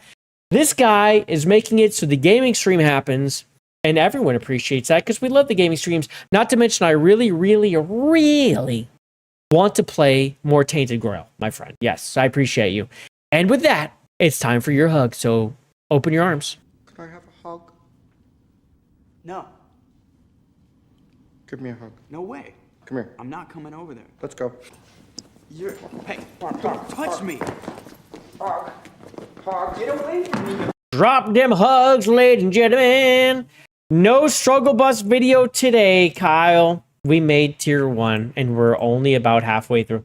Okay, we got, okay. I thought it was later. Okay, we're doing pretty good. It's only 9. Perfect. Perfect. Shout out. Thank you, Kyle, for reciprocating the hug as well. Thank you. Okay, this one's interesting. Let's talk about GTA 6, shall we? A little bit of news dropped. And it's this. Rockstar confirmed its GTA 6 retail physical edition is just a download code in the fucking box, bro. Now, I don't know if their retail edition went on pre-order or not. I think it was just digital, but if I'm wrong, let me know. But if they sold the physical edition on pre-orders already and people bought them, there's no way they knew this because this was not something that they said before. I don't think they did, but I could be wrong. I believe it was digital only, but let me tell you, if someone pre-ordered physical edition and now they're finding out there's no disc, well, I think there's a problem. In any case, those codes won't even work the same way on every platform as it's region locked in PS5 because on PS5, If you're, let's say you're in Belgium, games are super expensive to buy in Belgium, but if you buy a global, that's globally unlocked code or disc or whatever, and you can get it into Belgium and you just kind of ship it from somewhere, you can get it for much cheaper. It's like half the price. But anyway, but on PlayStation 5, because PlayStation 5 loves the digital age, they're going to make sure to region lock your ass. Okay? Download codes are region locked in PlayStation 5. Rockstar recommends buying them from the retailer in the same country to avoid activation issues. Importing a cheaper copy from another region may leave you with a code you can't even redeem, which means now you'll be stuck with it. For Xbox Series S and X, you are not region locked at least, so that's nice. But again, then you also have to play on an Xbox. So take it or leave it. In any case, with Jay over here, I'm not buying this fucking game.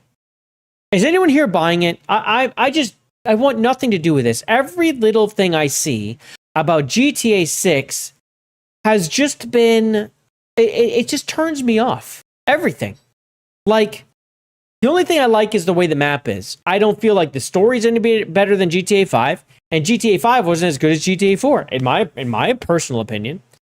So I just am constantly appalled by this game.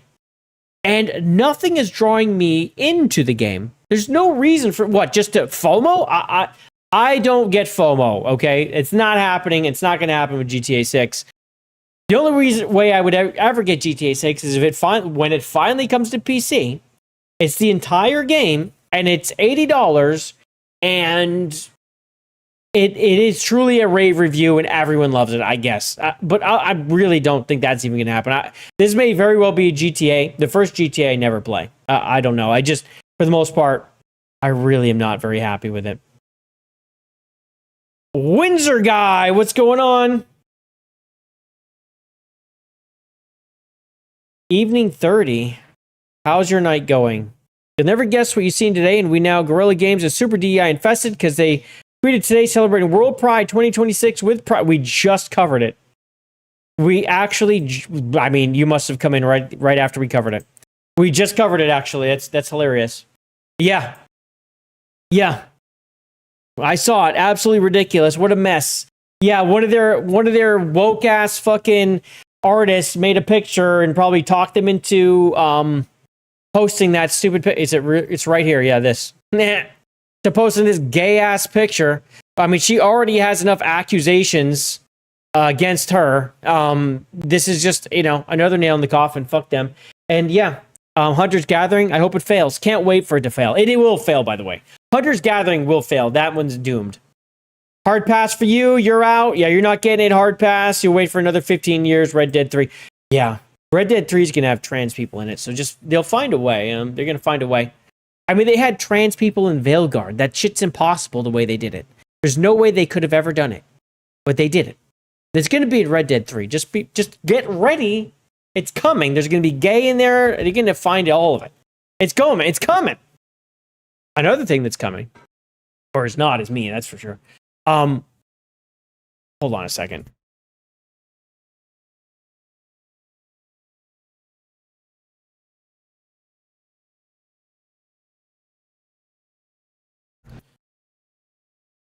So Halo Campaign Evolved has come out. We've all seen it. But things just keep sticking out as people are going through it. Let's go ahead and open the image in a new tab. Here we go. So in 2001, Halo Combat Evolved. This scene looked like this. In 2011, this scene looked like this. Kind of the same. Very similar, right? And now it looks like this. There's no reason for this. This is just checkboxes, right? That's exactly why it's been done. So there you go. That's strike one. Now, this is something that's interesting. Someone brought this up. Now, we remember seeing this creature right here on the recent Halo coverage. And people were like, oh, great. So,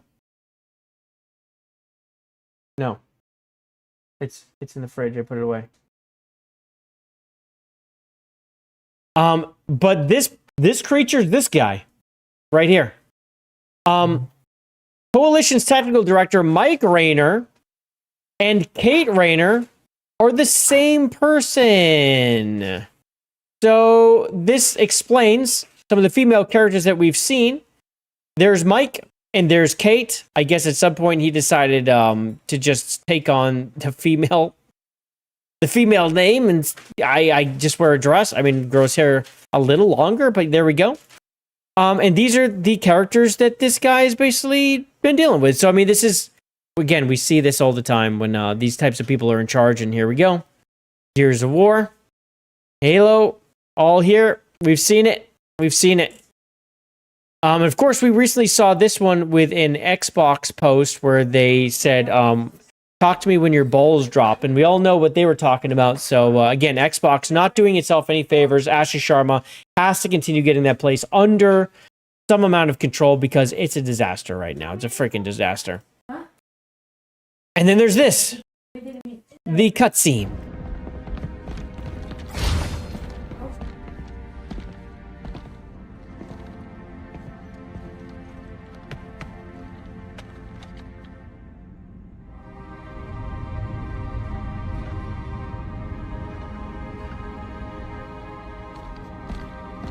Nice work. Thanks. Spartans aren't the only badasses in the UNSC. So, did you take out the Prophet? Negative. Awful. Whatever the... What the hell, dude? I really can't. Like, not only her model, but her voice acting is just, it's piercing. Thanks.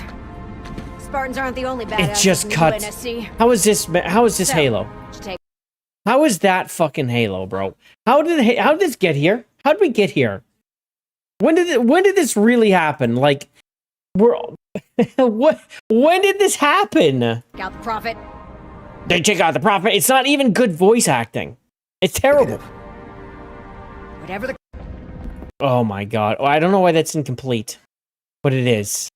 So Niles Sankey, so he's ex-Bungie, has some input. Okay? Has a little input here. I like this. Now, we do have this right here. There she is again. Here she is again. I'm gonna watch this. Not bad, Spartan. I'm almost starting to believe the propaganda.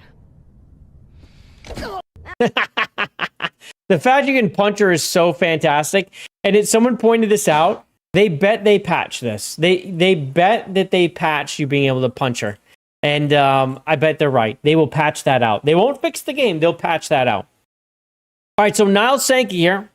He says, as someone who worked in game dev a long time, let me explain the conversation that devs probably had when writing this character, okay? Let's add some character development. Cool, yeah. That's what smart writers do. Yeah. Maybe one of the Marines you save is an ODST, and check this out. According to ChatGPT, they don't like Spartans, so let's have them hate the Master Chief at the start. But then the player earns their respect. OMG, that's so great. That's character development. But wait, how do we also add diversity? Okay, check this out. Let's make the ODST a woman. OMG, that's perfect. But what if the Halo fans don't like this? Who cares? They'll buy whatever slop we sell them. Yay, more money for us and our amazing ideas. What a great day of work. Oh no, it's 4:30. I need to be at the No Kings protest. Okay, have fun. See you tomorrow. Oh, I bet it's not far off from this at all. But he continues. Now he gets a little more into it, a little more serious. But yeah, pretty much. I mean, I do believe that's what it's like working anywhere around Xbox. But yeah. So Niles goes into it a little more, and I think he has, the same thing. Same thing. Having women in the game is fine. Example is Cat and Reach was well written. I've written women into my own games. The issue is artificial writing and the lack of awareness. This is what we always see, like the way that woman just talked to Master Chief. Like, what the fuck are we doing? It's clear the devs needed to force more diversity into the story, so they made a new main character, a girl, as if everything must be 50-50, even distributed against all logic, when maybe 10% of the Marines should have been women, if that. Then they use the excuse of lore to make a poorly written character that immediately berates the player, even though it's contextually ridiculous. She just gets saved, right? She just gets saved by Master Chief. The end result is a cliche girl boss, and this is what we hate. It's this. We don't mind women that are great, right, in the game. It's the cliche of it all. It's like it's like the cliche gay guy is annoying too. Like when it's just all in your face. It's like, dude, what are we doing? Telling the player how terrible they are in a game where your primary male audience is already skeptical of forced social politics. But the devs leads never stopped and said, maybe the end result here is not achieving our goal of winning back our primary demographic. Oh no, they're not trying to. They didn't just not ask that. They never even cared about it. In fact, they don't even realize this is a thing. Yeah. They don't realize this is a thing. This is not their goal at all. They don't care.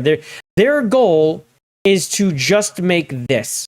That is their goal. That's their goal. It has nothing to do with the demographic or winning people back. It's just make the game we want, not that the players want. And then when people complain, well, everyone on X will just talk shit to them.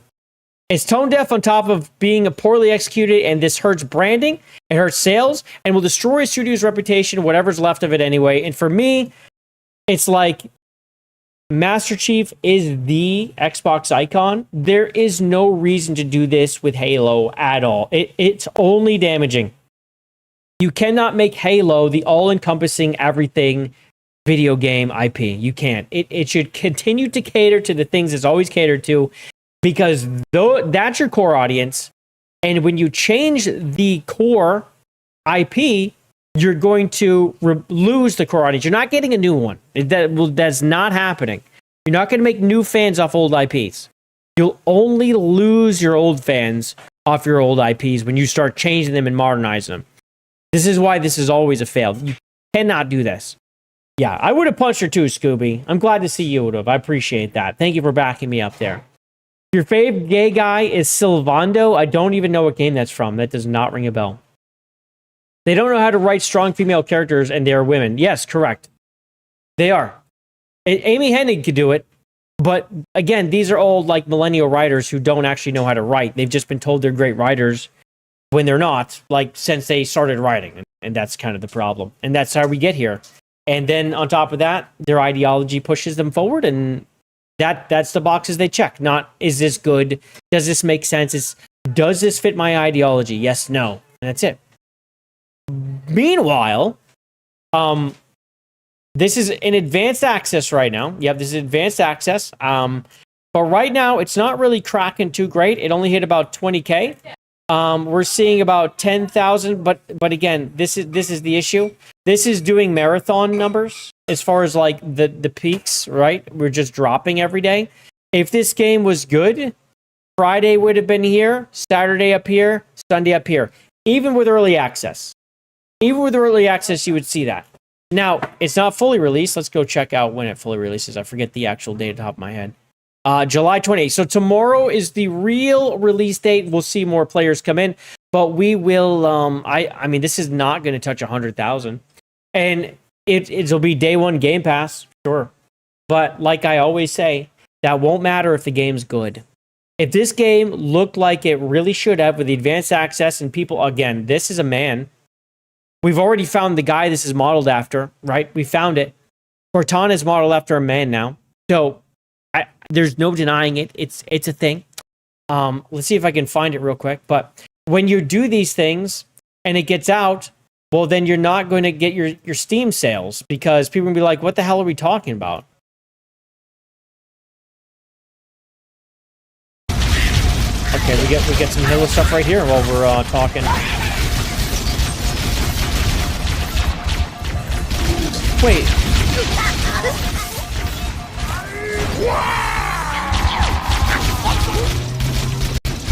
I don't feel like it's doing very good tracking. It's supposed to track and lock. It's doing a little bit, but not too great in the bottom.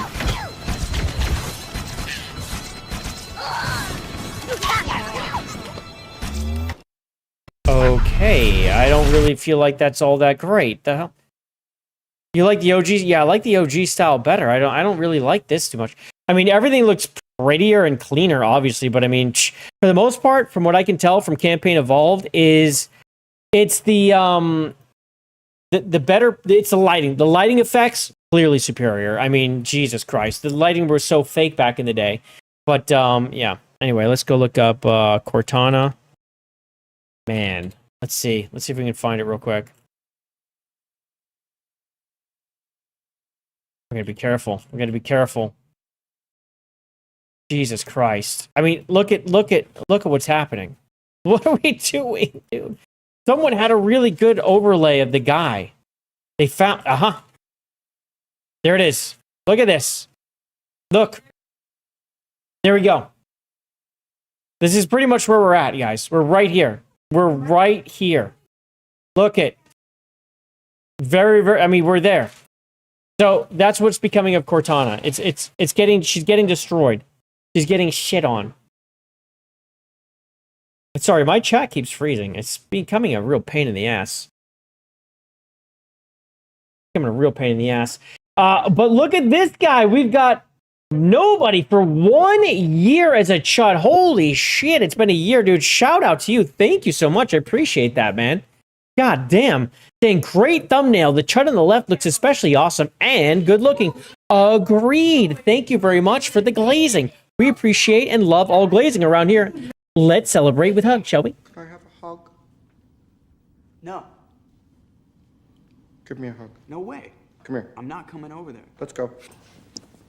Hey, don't touch me. Hug.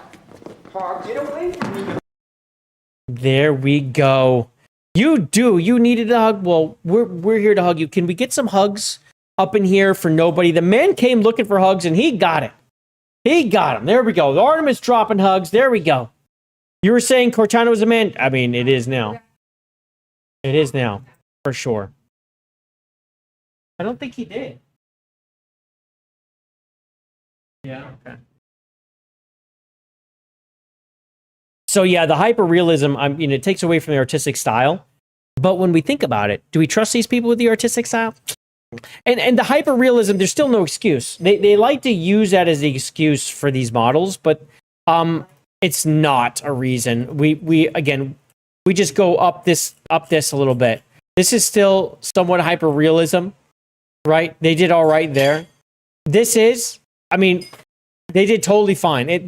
This is on purpose. This is on purpose. They're destroying her on purpose, so it just gets old. Cabrutus has a video? Okay. Maybe I'll look up Cabrutus real quick. But that was it, though. Let me see if he's got it. Oh, wait, is it this? Didn't pump a lot of time into figuring out. Hold on, what is this? This is something else. The success of the story is we didn't pump a lot of time into figuring out who the Master Chief was and why he was a ghost in the shell. We thought he is a husk. He's a big green suit of armor that you move around. Master Chief is human. He's not a machine. He's not a set of armor with a big weapon. He's a human with resilience. One of the keys to the success. What the hell is this? This isn't it, but that... Jesus, okay. Hold on. There's this one? Oh, is this the whole thing? Nice. Covenant's working on here needs to be... Oh, it's the same shit. Here we go. Spartans aren't the only badasses in the UNSC. We got more of it. So, did you take out the Prophet? Negative. Whatever the Covenant's working on here needs to be stopped before it can go any further. We need to destroy this ship. God, she sucks. She sucks. Oh no. Oh no. Now would be a very good time to leave. Punch it. Sir. Yeah, he was the hero, wasn't he? We're disengaged. What? Wow. It's almost like he saves the day or something, and that's his job, is you. Yeah, I don't think he has the video. Ooh, this is it. Look. This is it. Oh my God. Jesus. Look at that, dudes. It's it. That's her. That is Cortana. This guy. He's self-inserted. Who's this guy? It's this guy. It's this guy. Where is he? What's his name? Hold on. It was this one that was talking. It's the same. This one. Him. Joseph Staten, the writing director. It's him. I'm pretty sure that's him, right? That's him, I think. Yeah, I think that's him. Dude, it's 1 for 1. Am I wrong? I think it's him. But anyway, there you go. You don't need any more proof than that. Jesus Christ, that's insane. It's right there in front of your face. It's right there. They just dangle it in your face like balls. They're balls. They're just on your chin. Speaking of balls on chins, Xbox was down today, dragging its balls all over everyone's face while they couldn't play their games. And it was down for a long time. Now, this follows PlayStation being down for, 6 hours the other day? Okay. This came up all the way pretty much right around, like maybe a half an hour to an hour before I started the stream, guys. And this thing was down since this morning. It was like 12, 13 hours, something like that of downtime, where it just, every time I checked, it was down. It was down. And it said they were working on a fix. What's crazy is Xbox, the main account, the one that 25.8 million people follow, the one where people would actually look to see, oh, is it just me? How, are they saying anything? They never posted anything. 12 hours ago, they posted this, okay? They posted nothing until they finally retweeted this thing that was posted an hour ago. After it was over. After it was over. Nowhere did they post that they was having problems. Nowhere did they reply to anyone that was having problems. Nowhere did they do this. Xbox support did, but Xbox support has 1/10 of the followers. 1/10. Not that many people even know this exists. And then this guy goes on talking about how people had issues, blah, blah, blah, blah, blah, blah, blah. Well, they, again, an Xbox support. Let's just go down here. When did they, these are all the updates as they went 13 hours ago. We're aware 15 hours ago. Like they were posting on Xbox support. And again, people aren't going to see this. The main account never posted there was a problem, which is kind of crazy to me. They should have at least said, hey, we're aware of the issues. Please follow Xbox support for any updates while we're looking into the issue. Something. Like I know you don't want to clog your feed with these because you're the main account, but you're the main account. Why aren't you posting there's a problem? That's crazy to me. So yeah, big L on Xbox today. And let's go check it real quick. I think this is the live status. Let's make sure. Okay, so it's still all up. It's all up. Wow, look, good for them. Good for them still being up. But this does bring this up, right? PlayStation was back online after being down for 6 hours as well. Now, 6 hours is a long time. I thought that was a big fail. The fact Xbox was down for like 12, 13, 14 hours is worse. Okay, that's much worse. It just shows you how like these people just have a very hard time understanding even the thing they work on. How does this happen to both? I do wonder, because that's kind of wonder. Like they don't do this much. They don't go down that much if you think about it. They might go down for an hour or half hour for little things that are blips in the system, but both of them having a major outage back to back is questionable. Does Steam ever go down? Well, Steam has their like weekly reset on like Tuesday at a certain time where you can't do certain things, but I don't think it actually goes down. When was the last time Steve had an outage? Well, let's ask it. When?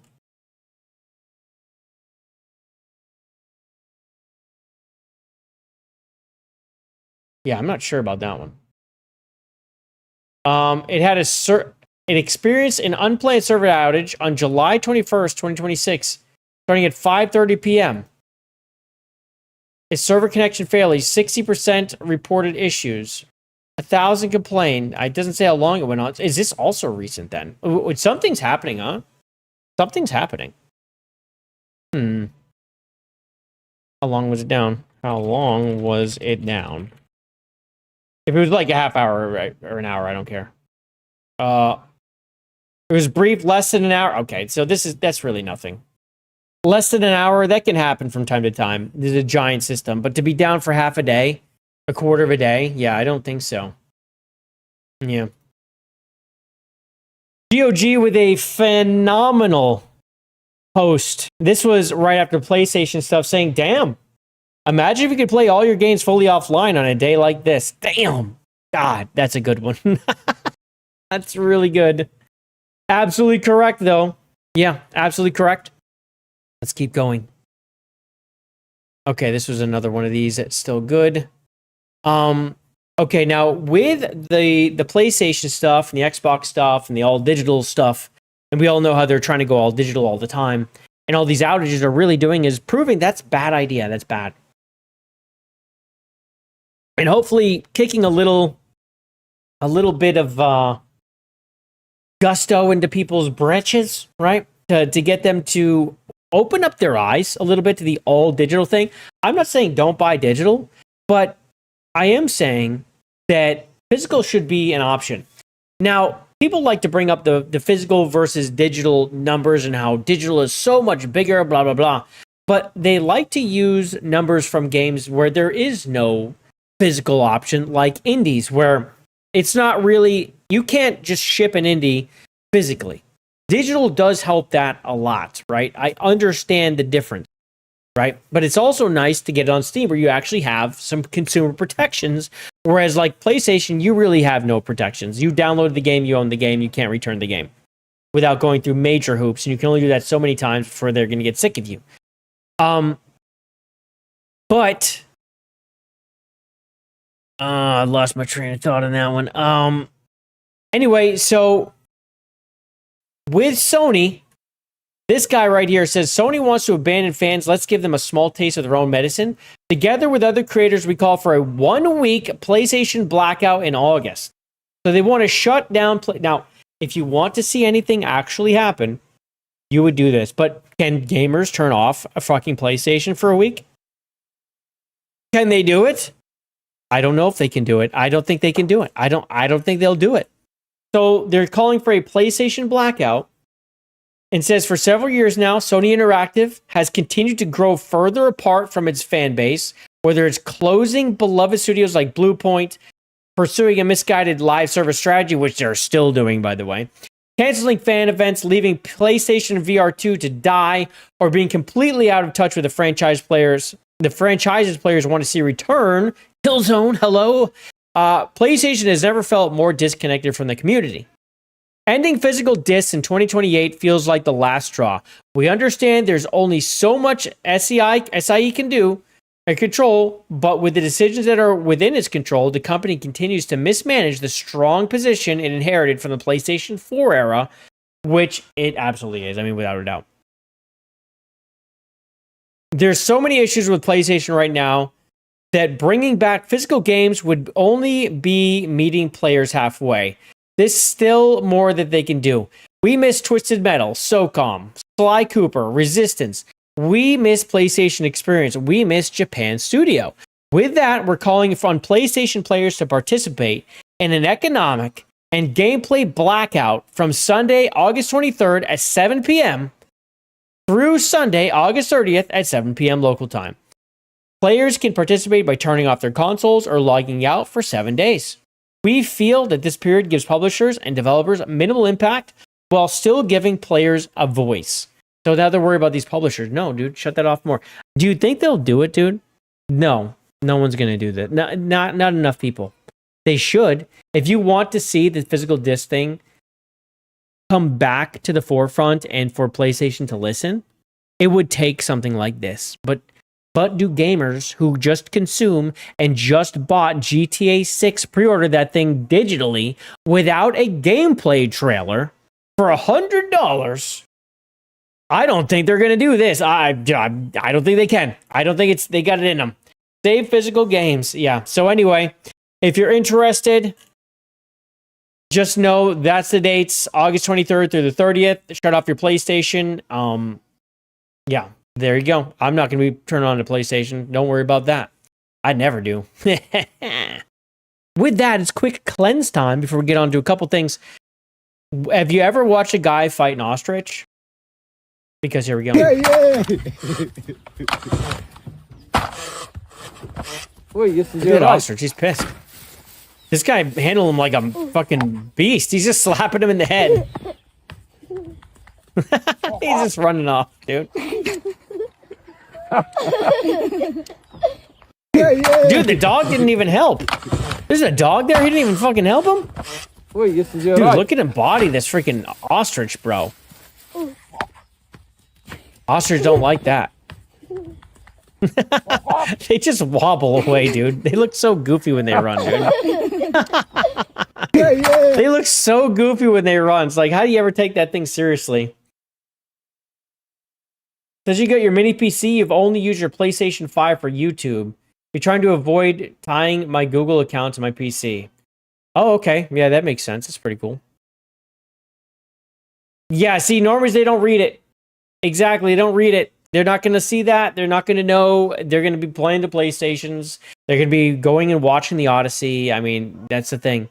Even if every gamer in the world did, they still would not care. Yeah, they'd be like, yeah, it's 1 week. Whatever. Yeah, they're like, we'll wait out the week. We'll wait out you guys. It's a corporation. They know they got you by the balls. That's the thing. You've already bought their games. You've already bought their console. They're like, we'll just release a console. Here's one of the best cleanses ever. Now, this is like 4 minutes and 20 seconds. What's that tell you? But when Sophie Cunningham says men don't belong in women's sports, man, people did not like that. But a lot of people did. On that same vein, in that story with ESPN, you talked about wanting to protect young girls who shouldn't have to go against biological men. Just can you expand your viewpoint on that? I mean, I think I said what I said. I think it's kind of common sense. And yep, common sense. I think I'll always believe in that. I think it's really important to protect children, and that's little girls who are also involved in that category. And so I stand on what I said, and I always believe that. Yeah. Do you see? Shout out to her. Like, that's it. I stand on what I said, and I'll always believe that. Like, straight up just saying the haters will come. She knows they're coming. She just got popular with the freaking pointing meme. She's on freaking she was at the UFC. She did a ring girl thing. Like, people know who she is now. And you're starting to see videos, all her and Caitlin Clark all over the freaking place. So now they know who she is. Well, now she has this unconforming opinion in women's sports. We'll see what happens. I hope nothing. Hopefully she gets some good sponsorships out of this. She deserves it. But man, it's good to hear. Advocacy on that, like taking any form going forward? You know, I don't know. I'm not a very political person, but I do have beliefs. I have morals, and I'll always stand on those and be true to who I am. And I think people are going to take it how they want to take it, but I've never even really said anything about that. And so when it comes just to protecting young girls in sport and women in sport, I feel very strongly about that. I think that's why you have Title IX. That's why you have some of the greats in women's sports. If Title IX and women's sports weren't protected, then you wouldn't hear about any type of women in sport. And so I think in the future, it's just really important to protect. Do you think, I guess, along the line like that, it goes against perhaps? Okay. Some people might say, hey, okay, for the trans Kyle. community, this could be something that could come back on us or be targeted against us. Like, how do you, I guess, view that sort of critique? You know, like I said, I extend love, and I don't dislike anyone. Like, I think there is room for absolutely everyone here, and I think there's room to love everyone. And I truly think there's room, just not in women's sports. That's right. You actually have a lot in common with Bounce. a lot in common with a lot of people, and so I'm there to love, but I'm also there to love biological women, and I think that there are rights that need to be protected. And like I said, I'm going to stand true to that. I'll never falter in my beliefs in that, but I have never once said I hated the trans community. Like I said, I think there's space for everyone. There we go. And that's pretty much, it just goes on from there, like a lot of the repetition and them asking her the same question over and over. But yes, that was so great to hear and base as fuck. And I guess Kyle has sent us a video, a music video. Oh, don't you fucking go off on me. All right, here we go. Let's check it out. A video from Kyle. How old is this? Kyle, how old is this? 5 days ago. Okay, let's see. Wait, what's it called? The Booby Short. I'm just going to go and give this a thumbs up right now because we already know it's going to be good. Let's go.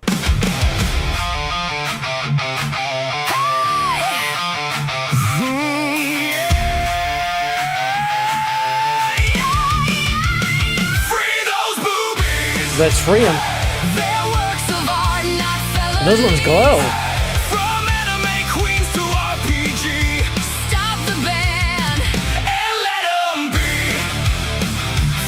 Yeah, I wish Grok would be a little cooler about these things now. It's way less cool. But I think you use Grok, huh? Is that Sydney Sweeney? It is. It is.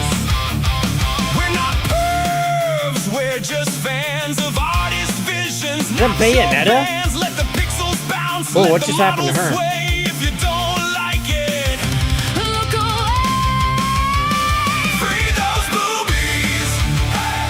Oh, she's trouble. She's controlling the dragon.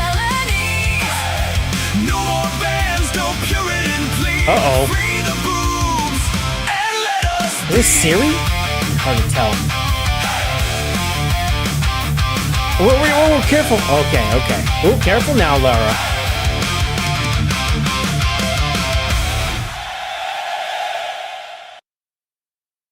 Pretty good. See, I was right to like it. I knew it. Good job, Kyle. Well, if anyone's interested in checking that out and giving it a like of their own, I will go ahead and drop this right into the chat for you guys. How about that? Maybe I will. It lets me. There we go.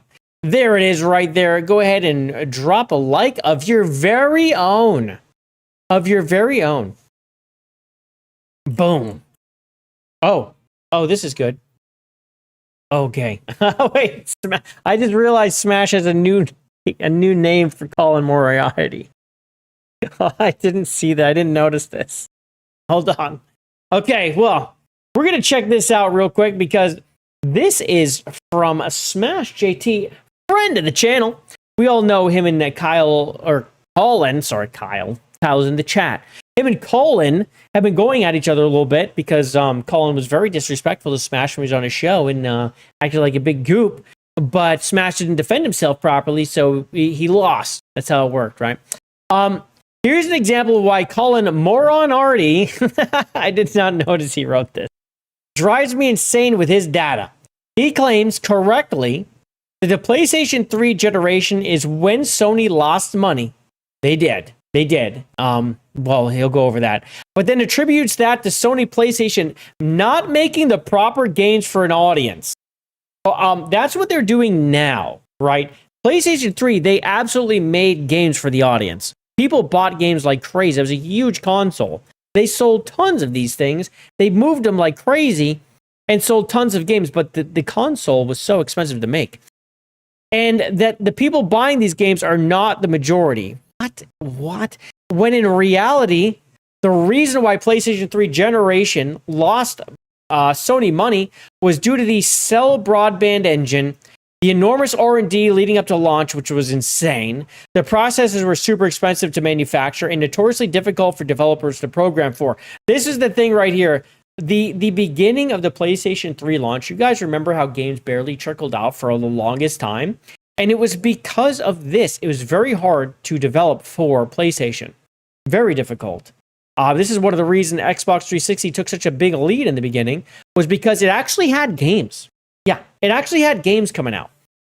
Literally nothing to do with what games were being developed. Yes, once the games started hitting, they hit, dude. The PlayStation 3 had some great releases. Tons of great releases. It was like banger after banger. Like every month was a banger. It was not a hardware reason, not software. Compound this with how the PlayStation 3 was one of the first mass-market Blu-ray players, yes indeed, on the market when at launch. Hell, people bought it just for that. That happened a lot. At launch, standalone Blu-ray players were upwards of $1,000 each, which is why I didn't own one, and I found out this could play it, and that's what I used. Sony was taking a massive hit.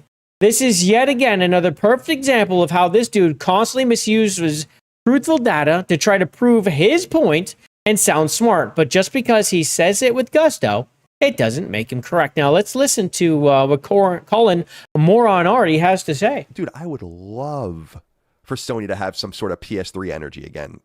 But why? It's actually the only generation they lost money. I don't think they actually, from 2006 to 2013, PlayStation lost money. Oh, they're even talking about this, the blackout. Okay. Make money at all. And people are asking them to go back to that era, and I'm like, you got to think twice about what you're asking for. And that would require them. Oh, that is the big thing is that would require them to ignore a plurality of the players. They know. Of course. It's not a mystery. David Jaffe at this point has no idea what he's actually saying. People are playing. That's what they don't. He's barely I don't know listening. if people think about that, right, Jaffe? Like, it's not a mystery. They have the most granular data about you, and they know exactly what you're doing. Dude, I would love... They do have the granular data. You know what they know? That no one's buying their fucking games right now.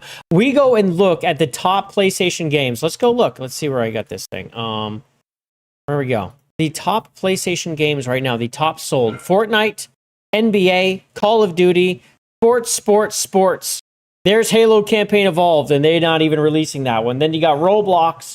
Then you got GTA 6, Marvel Rivals, and then Resynced. Guys, it's sports and free-to-play games all over the place. Then you get some games that are coming a ways off. Fuck, this is the $100 version. And then this, a relaunch. Colin, what are you talking about? They have the most granular data. They know that they're not making anything that you're buying. That's what PlayStation knows. So you can talk about the PlayStation. Returning to PlayStation 3 roots is a mistake. No, it's not. Getting back to good games that people buy is not a mistake. They're not buying PlayStation published games anymore because the PlayStation published games aren't very good. They don't stick around. They'll hit and go away. This is why they're preying on live service so they could be up here. They really think that they can do this. They do. They think they can, but they have no idea how to do it. They lucked out with Helldivers, but Helldivers wasn't monetized in such a way where they can really make a ton of money, right? The way they monetized that was a little different. They didn't go all in on the live service, which is why it was successful, if you ask me. You can't do it. This is look at this live service. This is a live service game. 2K26, why it's here, is because of the live service purchases. Call of Duty is Call of Duty, but it has some live service. College football, this is live service. FC26, live service. The online, like cards and making your players, once these things release, this is how they make the money, dude. These are always up here because they're doing that. 2K27, same thing. Halo, new game, not live service. Roblox, we all know. Free-to-play live service game. Always up here in the top 10. Always. Right? Here's a live service game, and this is just a brand new game, but it will go down like it is. So this is why Sony's going for live service. But if they're so granular, Colin, if they know what you want, Colin, if they know what you, the player, want, then why aren't they giving them anything that they buy? Why do they fail time and time again when they're trying to make another new live service game for everyone to enjoy? Because people can't enjoy it because they don't know what people want, and they keep trying to make things for everyone. And when you make things for everyone, you're making it for no one because they're not going after the audiences that actually spend the money, which are the core gamers who are going to PC because the indies and the double A's are there and they understand the audiences. So now PlayStation, Xbox, they've all seen the people, just the exodus from the consoles to PC. It has everything to do with them not understanding the players because their granular data is actually confusing them to who's buying and playing the games. They have no freaking clue, so they start making games for everyone, and everyone is for no one, as we all know. That's the truth. So how about you say something like that there, Smarty Pants? Smarty Pants, moron Artie? No. PlayStation 5, they took a loss until the third revision when they reduced the heatsink. Or were they taking a loss the whole time? Yeah, for all I know. I don't know. Oh, are you talking about on per console? Yes. Per console, but I don't think they were taking a loss as PlayStation. I think they were making money. But now all the money they make is by being a third party, just standalone. I have a console, this thing released on it. I mean, look at Roblox can release anywhere. Do you know how much money PlayStation makes on that alone just by allowing it to exist? Every month. Millions. How did Sony lose money in Blu-ray when they owned the parent to Blu-ray? So the Blu-ray, the loss on Blu-ray, it was like this, Kyle. Because Blu-ray players were very expensive. But a PS3 wasn't. But they put a Blu-ray player in the PlayStation 3. People bought the PlayStation 3 instead of the Blu-ray player.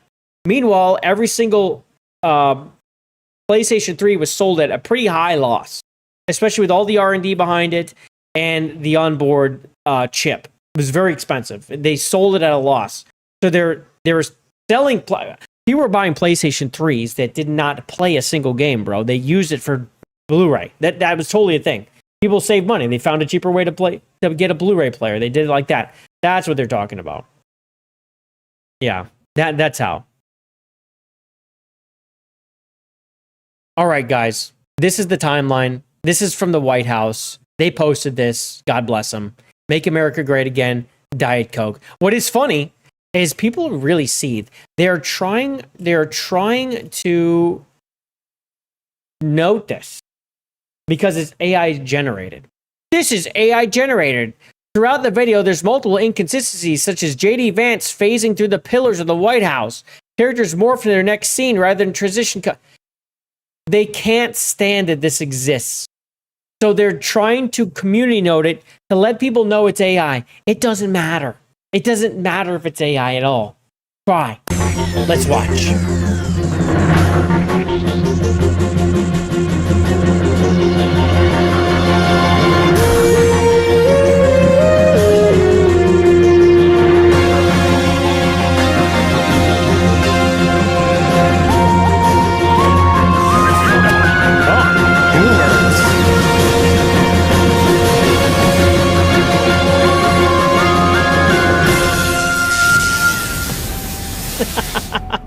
It's so goofy. This is on the White House, bro. It's so funny. I love this timeline. Yeah, but they own all the patents and the tech. Yeah. But the money lost by PlayStation is because of people buying it to be a Blu-ray player. It's not the overall, like, talking about that. The money lost in PlayStation was because it was selling at such a loss. And they weren't selling the Blu-ray players. It was expensive, right? People were buying PlayStations, you see, to play Blu-ray. So they're losing like $500 right there every single time. That's what I'm talking about. Yeah, of course they what was that thing? The HD CD or whatever the hell that Microsoft tried to push? Yeah, that didn't work out. No, it did not. What time is it? Okay. Well, guys, what do you think about playing a video game now? PlayStation 600, Blu-ray players 1,000. Was the PlayStation 3 600? Was it 600? I don't remember. It's been too long. So was it 400 every time? They didn't stay 600 though. Didn't they come down? I thought they came down. I don't remember. It's been way too long. Let me ask. How much? 500, yeah. Oh, there was 600 for the 60 gig. Yeah, so they had the 500 20 gig and the 600. Yeah, but see, again, if you're buying it for Blu-ray, you're not buying the 60 gig model. You're buying the 20 because you didn't care, right? Yeah, 500. That's what I thought, yeah. And I think that one came out later, though. But again, that's when it started picking up.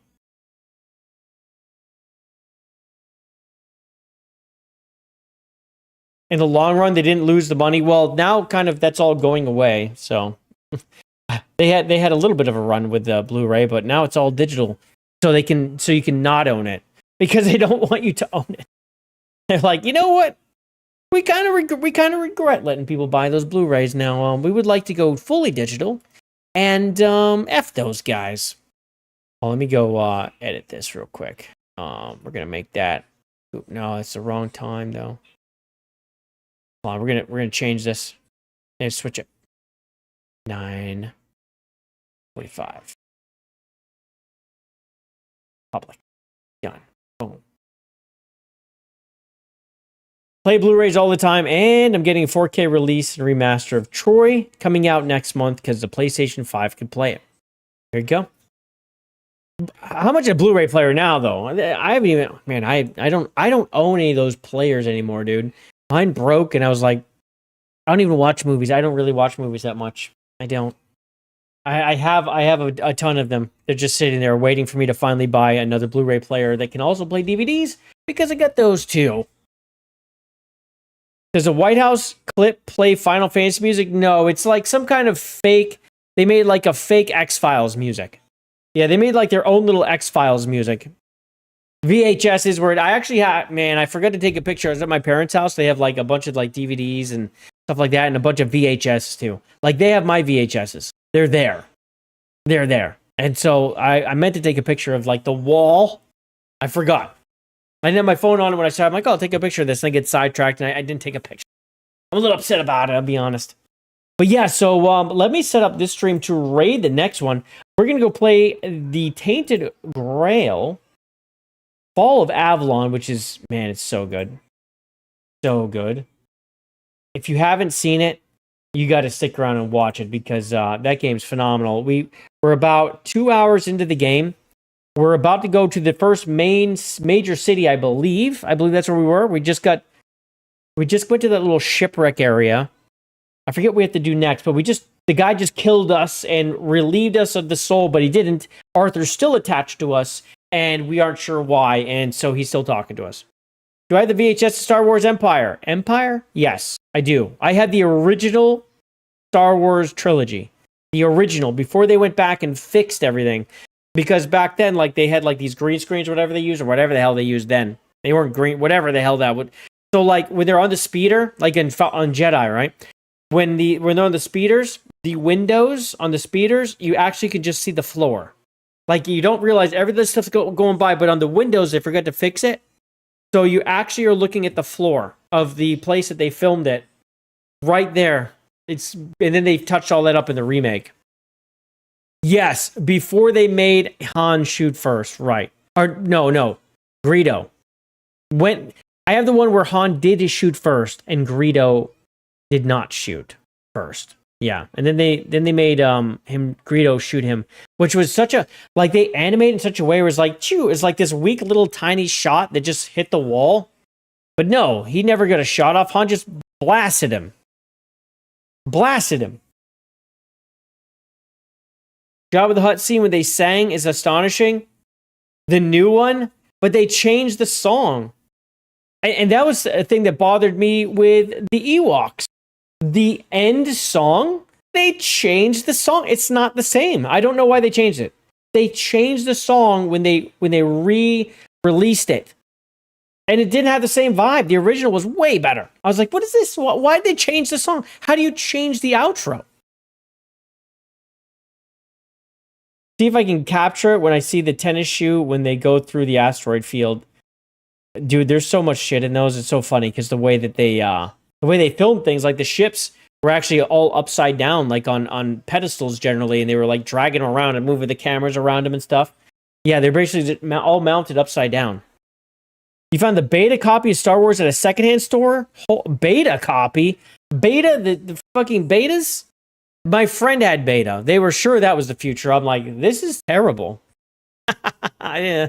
It was actually had pretty good quality, but they had the one big wheel and then the tiny wheel. I was like, what is this? This looks so stupid. But the actual player was really funky on the betas. The VHS actually worked pretty good, even if once in a while it would eat your tape. It was pretty rare. $2? Dude, that's amazing. $2? You found a beta copy? That's fucking incredible. That's awesome. Keep that one. That's a keeper. But, soon you're going to have to give that back because you're not allowed to own it. If you own it, that's, capitalism? What the hell are you doing? Socialism from here on out, baby. No, wait. We don't have a wig on. Oh, yeah. So we're going to be doing Tainted Grail, Fall of Avalon. We are up to tier 1 plus 5, so we're 25 away from tier 2 and wearing a blue wig. So if anyone's interested in getting us there, meet us on over there, and I will see you there. But again, this is not goodbye. It never is. It's always see you next time, and I will see you again on Wednesday, my friends. Have a great one. Take care of yourselves, or I'll see you over in the gaming stream.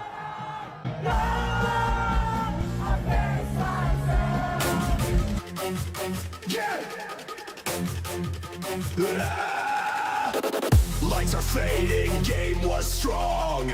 Time to say goodbye so long. We'll be back for another round. It's not the end, we run this town. Until then, keep up the fight. We'll face resistance, we're in the right. Gaming culture needs us to stay strong. So keep